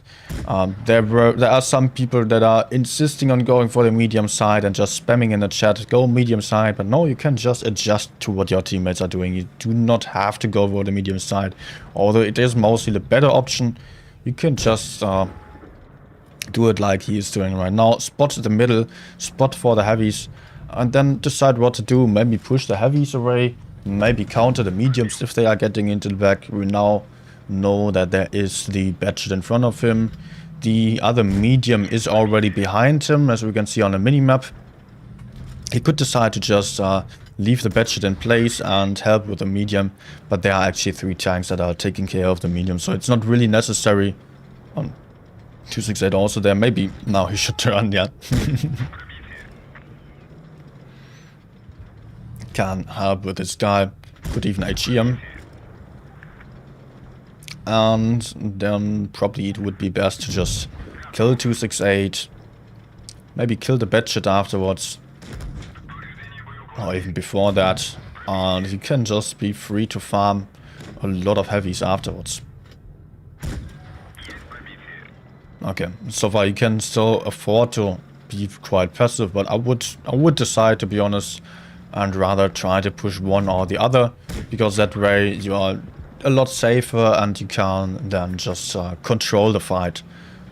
Don't let the Badget come from behind and push you with a whole clip. Don't let the 268 surprise you from behind. If you are able to control the environment and control the fight, then you can fight under those conditions that you would like and would prefer to face them, even either it's hull down or just circling the enemy. Over the Badget, it's also good if you have it in front of you so you can angle. Reverse side scrape maybe. Oh, bounce. What on the cupola? Interesting. Just clear the Badget, man. You don't want the enemies on all sides of you. I notice he is like mechanically, when it comes to aiming, etc., he's playing really safely already, doing a good job, but he sometimes hesitates a lot right now. When it comes to making decisions, it's not really always needed to go for quick decisions, but I mean, sometimes you can just afford to farm. But here there were already like a few situations where I would have probably decided a little bit earlier to either push one or the other target. and therefore be safer in the later stages of the game and not have like 3 tanks to face right now. Well, okay, so far so good. Batchet went into a horrible position.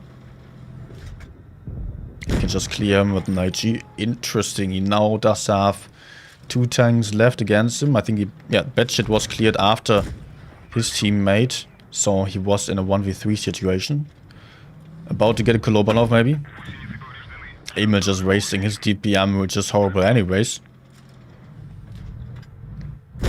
Nice.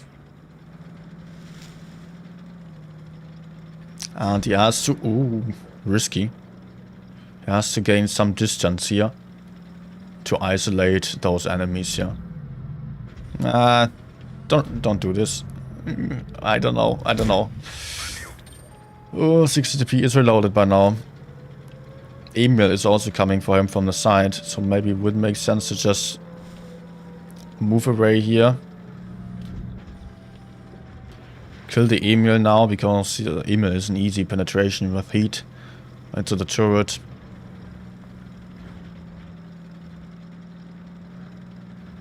And Emil is quite dangerous if he manages to push in with the whole clip.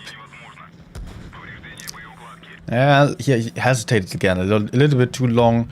Tried to go for some hull down position against Emil 60 DP instead of already getting some distance here and just, yeah, going somewhere where it would be safer for him to fight them. By that he just lost a lot of hit points, basically for nothing. He was in a comfortable position to win this. Now he does not really have an advantage anymore. Of course he does have the mobility, but oh, HE bounce. I don't know. Emil might already be preparing him. Nice. Quite lucky, to be fair, on his RNG there. So what I would have done here was just going for the corner maybe, or going into the enemy spawn, because there you can also have the hill and good hull down position and just let the enemies come to you. Also in the corner you can be hull down and wait for the enemies to get closer. Shoot them before they are approaching you. And make them bleed instead of having to bleed while they are coming for you and you have to run then.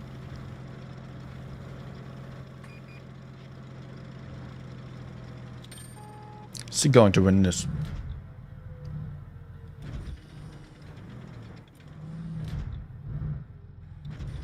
Nah.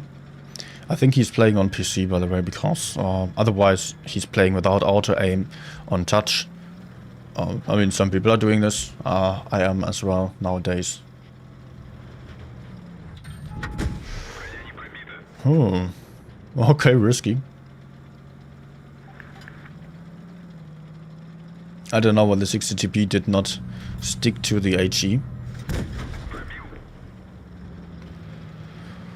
Okay.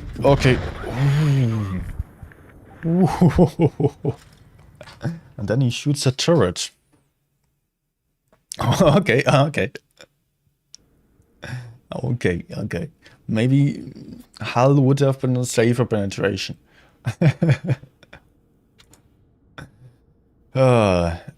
Close. Very close in the end, because 60 TP was probably already reloaded when turning around. Very close. Alright. Rocket boom is what we've just seen, so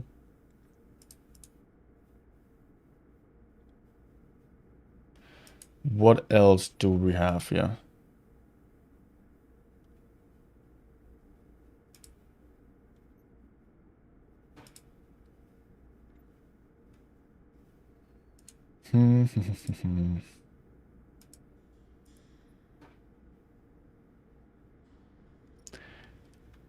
I missed some games on the analysis channel. M48.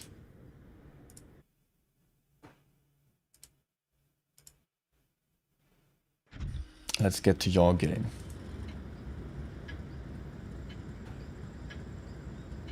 Hi, hello, Dark Purple.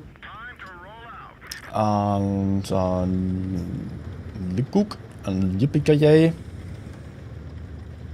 Masha also, welcome everyone else who maybe also just joined or joined earlier. Was not able to greet every one of you because, yeah, today not being able to focus on the chat that much. I will not go for too many more games, I'm sorry, can't take all of them. So I think I'll just go for 1 or 2 more, but I'm really getting tired and losing energy here.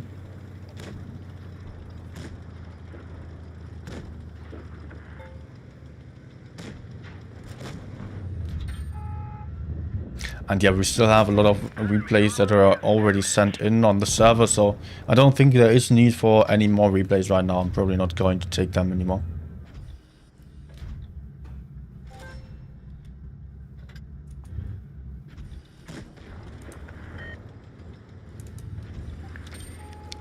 Huh. Okay, he could be a bit more aggressive already. Is he writing? Man, turn off the chat, man. If you stop your game for 10 seconds to write.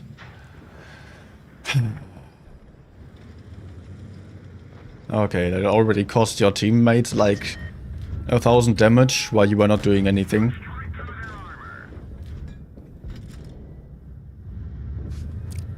Don't bother about anyone. I mean, if you can't control yourself, then just turn off the chat.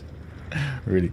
I also do this. When I feel like I'm when I feel like I'm getting pissed by teammates and people are annoying, then I just turn off the chat and make sure that I have some good games. And this is helping. On Kranwagen, really, it is yeah, important to not miss any unnecessary shots. I think you could just push from the left side, play some safe clip into the FV215B. Would have at least put in 2 shots here, like this. He was already, yeah, he was just for this slight chance of hitting this shot on the jump, he was missing out of 800 damage.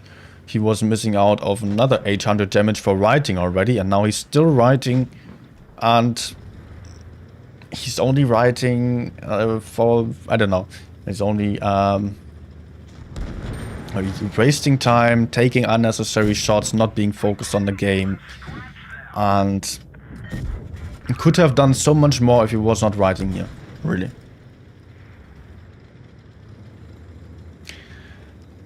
I am not saying that I would never complain, would never be unhappy about my teammates or anyone that is, yeah, annoying on the chat. But what is more satisfying to you? Having a good game or answering to that moron that is just spamming the chat with whatever kind of stuff? Make sure to just put out some damage and be useful for your teammates. And defending them on the chat is not going to defend you the win.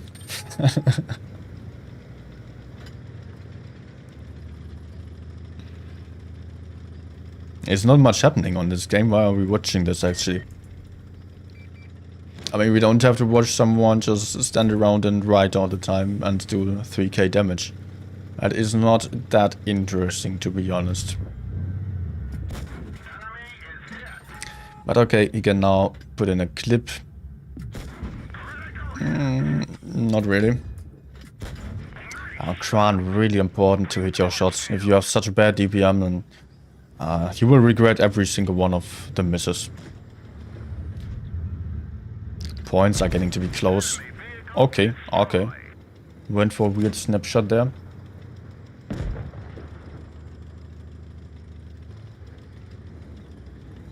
He needs to get into the cap.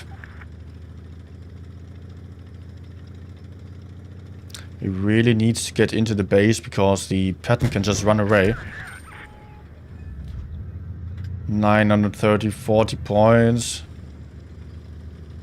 Patton could just run away and win this as he's not getting into the cap right now.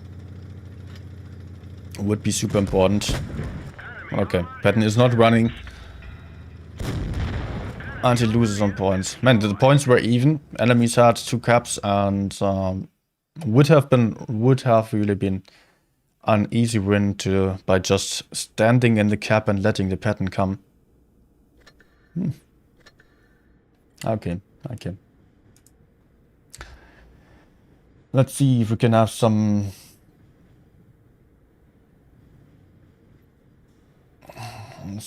good games still for the end that are like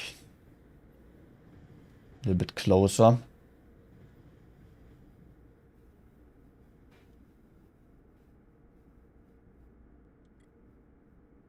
People just send their replays twice. Yeah, I should have really specified this. That I mean, I did write it in general chat that I would like to have the replays on the replay channel, but now that replays have been on both channels, I was really not able to see both of them.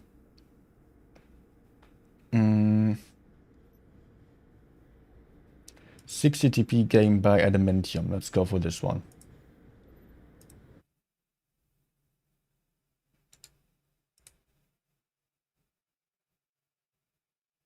Hi, Gallibur. Thanks, man. Thanks a lot.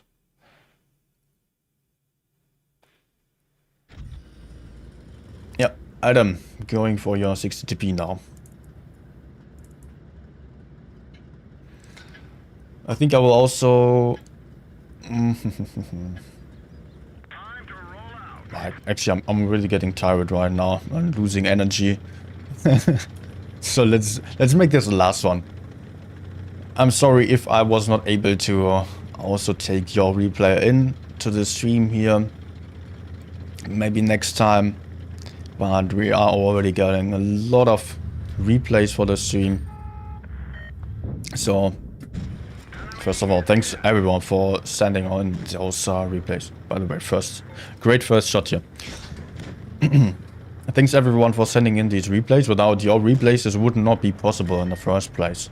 But also sorry, I am not able to make this a 5-hour stream and review everything. So I'm sometimes selecting a little bit by damage or description of a replay. On last game, I would have personally not taken this in if I've seen the damage or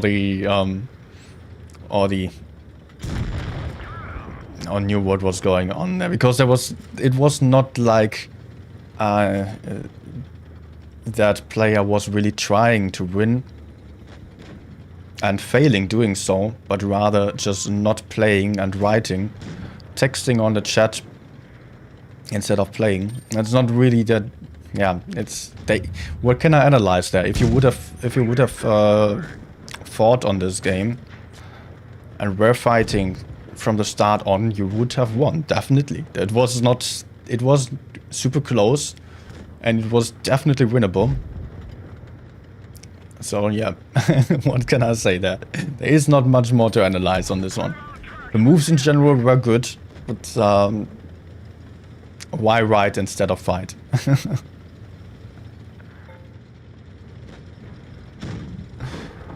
Okay. I like that he already fell back here.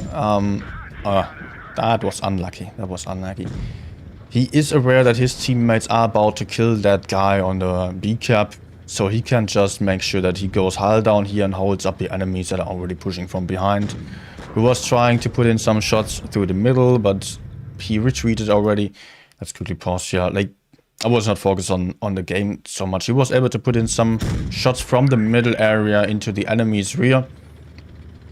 Really nice map awareness here that he just retreated on time and was just, yeah, is now hull down and holding up the enemies for his teammates.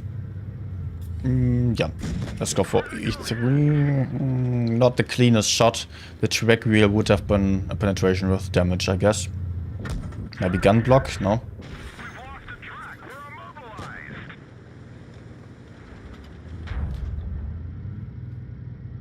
He can even penetrate this with AP. Yes, he does. Nice. And some tanks can even HE this. Nice. Could have focused a little bit more on gun blocking this one, but it was working out just fine. Yeah, nice. Nicely done.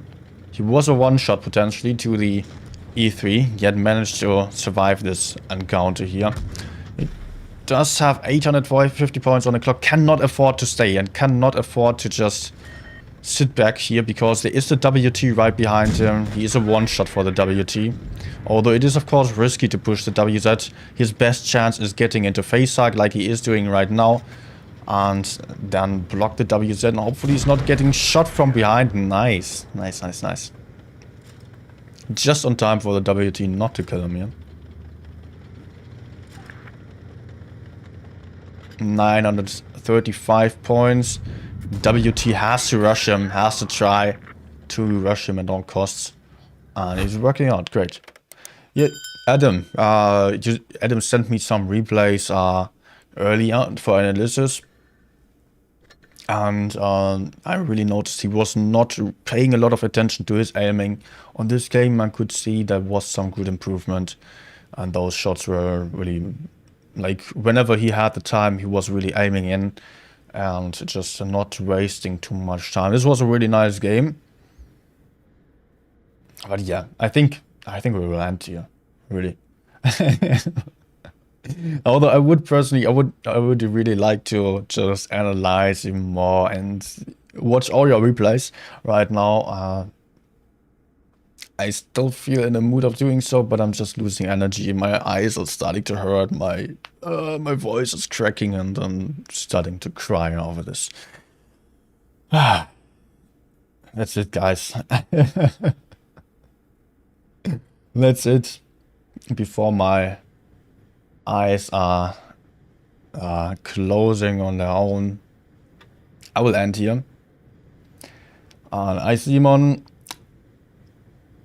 sad to tell you that you just came a little bit too late. We had a good stream, I guess.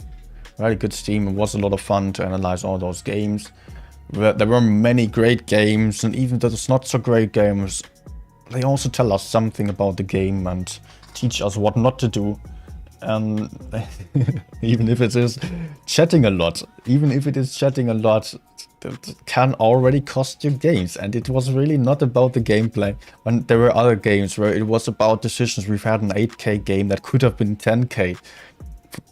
Yeah, in not every game you are focused 100%, and yeah, sometimes you're just missing some option, some opportunity of going somewhere which could win you a game.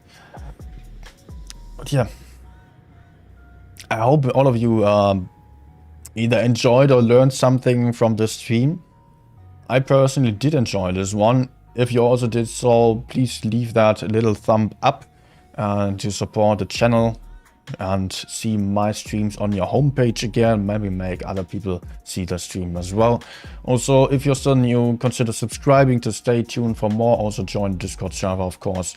Thanks everyone for watching, and yeah, have a good night, have a good day, whatever time it is for you, right? See ya next time then.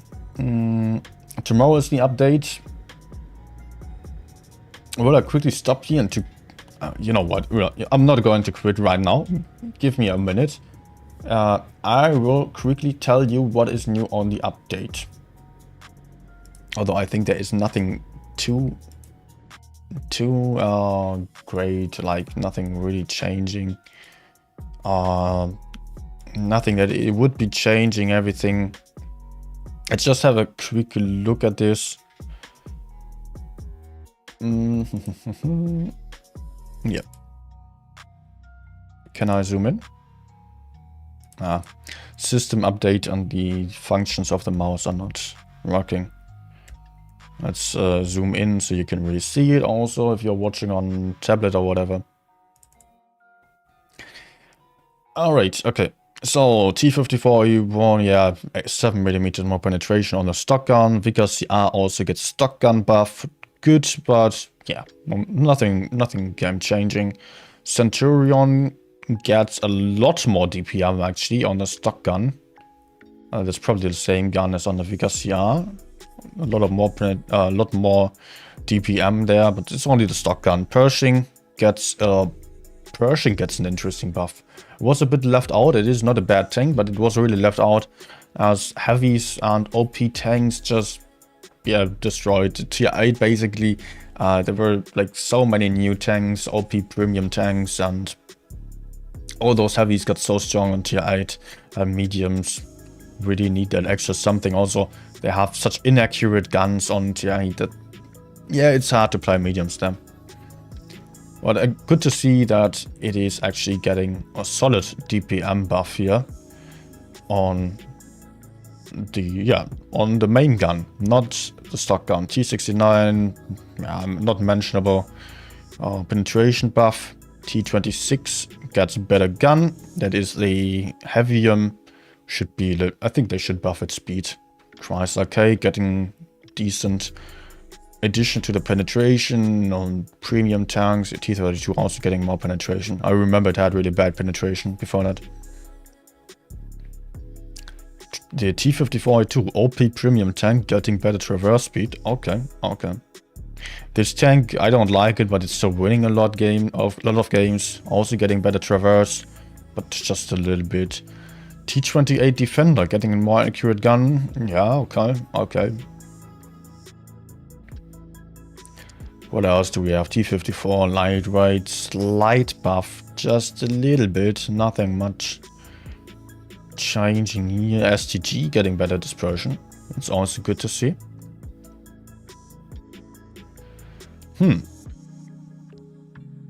The premium light tank. I think it is a premium light tank, yeah.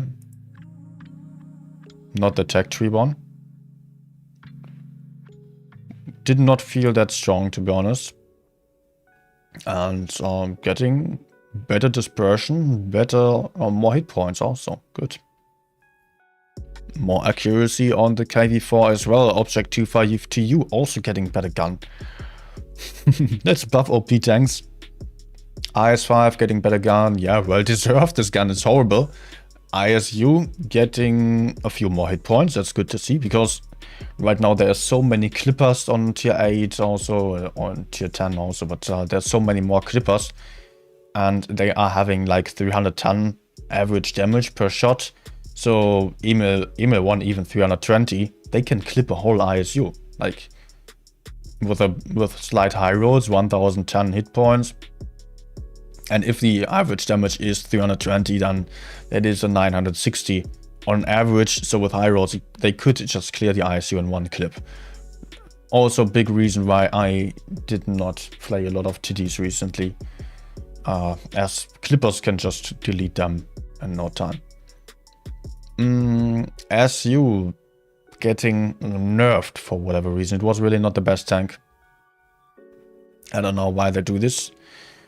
What else do we have? SU 130 PM. I love this tank. I do have it on my reroll, not on the main account. Getting more accurate gun. Okay, I'm definitely going to play this tank again on the reroll then. Will be fun. It's really fun, TT. If you have the chance of getting this one, I advise you of getting it. It's not the easiest tank to play, but you can camp and you can go aggressive with it. What more do you want in a TT? Although, of course, you don't have any armor whatsoever. Indian getting a better gun. I had a quite good gun already, but getting a better gun. Tiger 2 getting rebalancing as well. It will be like more of a super heavy, if I remember correctly. Yeah, worse traverse, worse dispersion as well. Worse mobility, speed forward also nerfed. But they buff its DPM.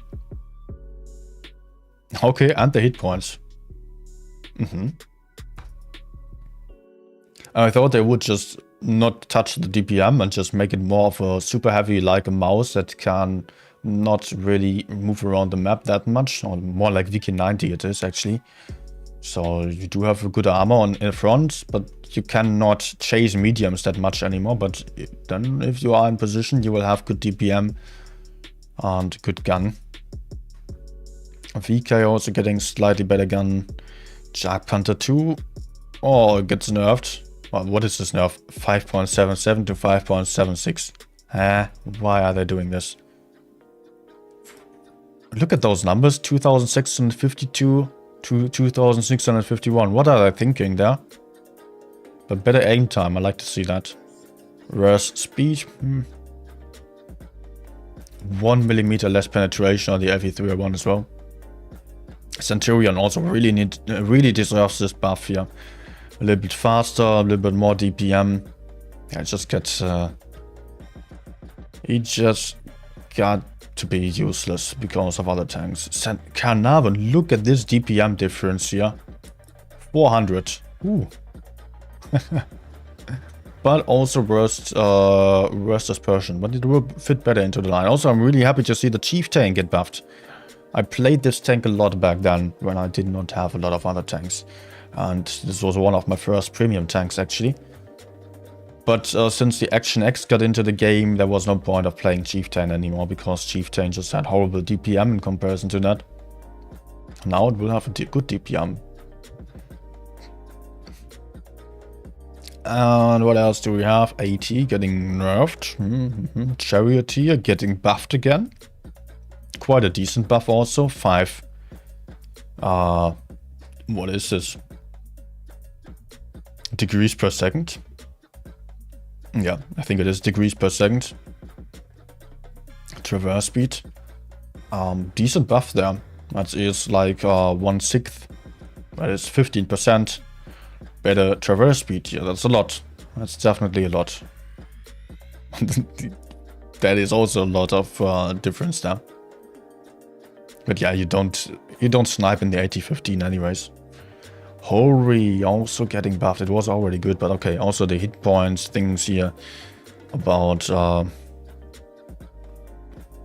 clippers not being able to clip you out that easily anymore. Medium getting buffed. So many buffers actually. BC, yeah. I don't know how this tank will perform. AMX will have more weight. Why do they nerf this tank? It was so mad. It was not strong. P44 getting nerfed also. Was quite fast, it was fun tank, but I didn't play it anyways. Okay, we're getting into low tiers here, that's not that interesting anymore. Lots of accuracy buffs, which is great to see. Because in my opinion, having recently, like not long ago, I was grinding my reroll, as most of you probably know. And I was just constantly asking myself, why does Wargaming give new players such inaccurate guns? That's not a lot of fun to constantly miss your shots. It would be nice to just have it a little bit more skill based here, but okay. We are getting to it. More equipment and consumables that are making the game more interesting. Some don't like it, of course, but those are a new challenge to you. Take it as a challenge to make good use of extra consumables, like tungsten shells or whatever. And don't waste those consumables. Also, like better aim time, etc. makes you more rely on your skill and your aiming capabilities. Okay, I will have a quick look into the chat and see if there's still anything else. Why are premiums being buffed? Yeah. I mean, the OP premium is like 252U and T54A2 clearly don't need a buff. But as I'm not a friend of inaccurate guns, as just mentioned, yeah. Oh wait, I can also see the bottom. There is also there are armor profiles as well. Well, okay, that seems like they would just fix some stuff. HD model on a T54. It gets to be a lot bigger. Okay, interesting. I think it has less armor then. Oh no, it gets a nerf by this actually. Well, the sides of the turret get stronger. But if it gets bigger, it will be easier to HE this. Better armor on the Tier 8 VK. Yeah, this tank has 0 armor, whatsoever. And it's good to have this tank buffed. KV5 is already super rad to many tanks. FCM hopefully also getting buff. Yes. Better gun mantlet. WZ is one of my best performing TDs at tier 8. Or one of my best performing tanks overall in general. It's getting buff. Okay. Time to get this one to the 100 battles then. Interesting. Okay. AMX, I was mentioning its rate would be increased.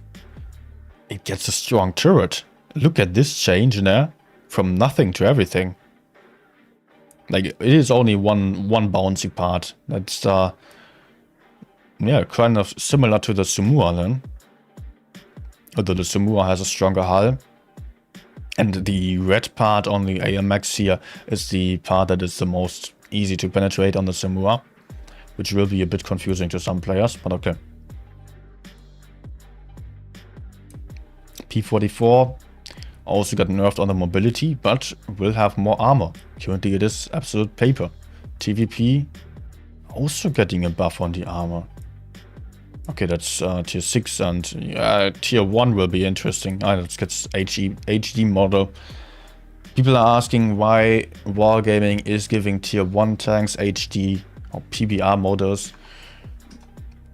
They did go for the HD on some, not only tier 10s, but the new lines first, and now they are selecting some more tanks to pick HD for, and I can totally understand that they are going for tier 1 because it's a first impression of people that are just joining the game.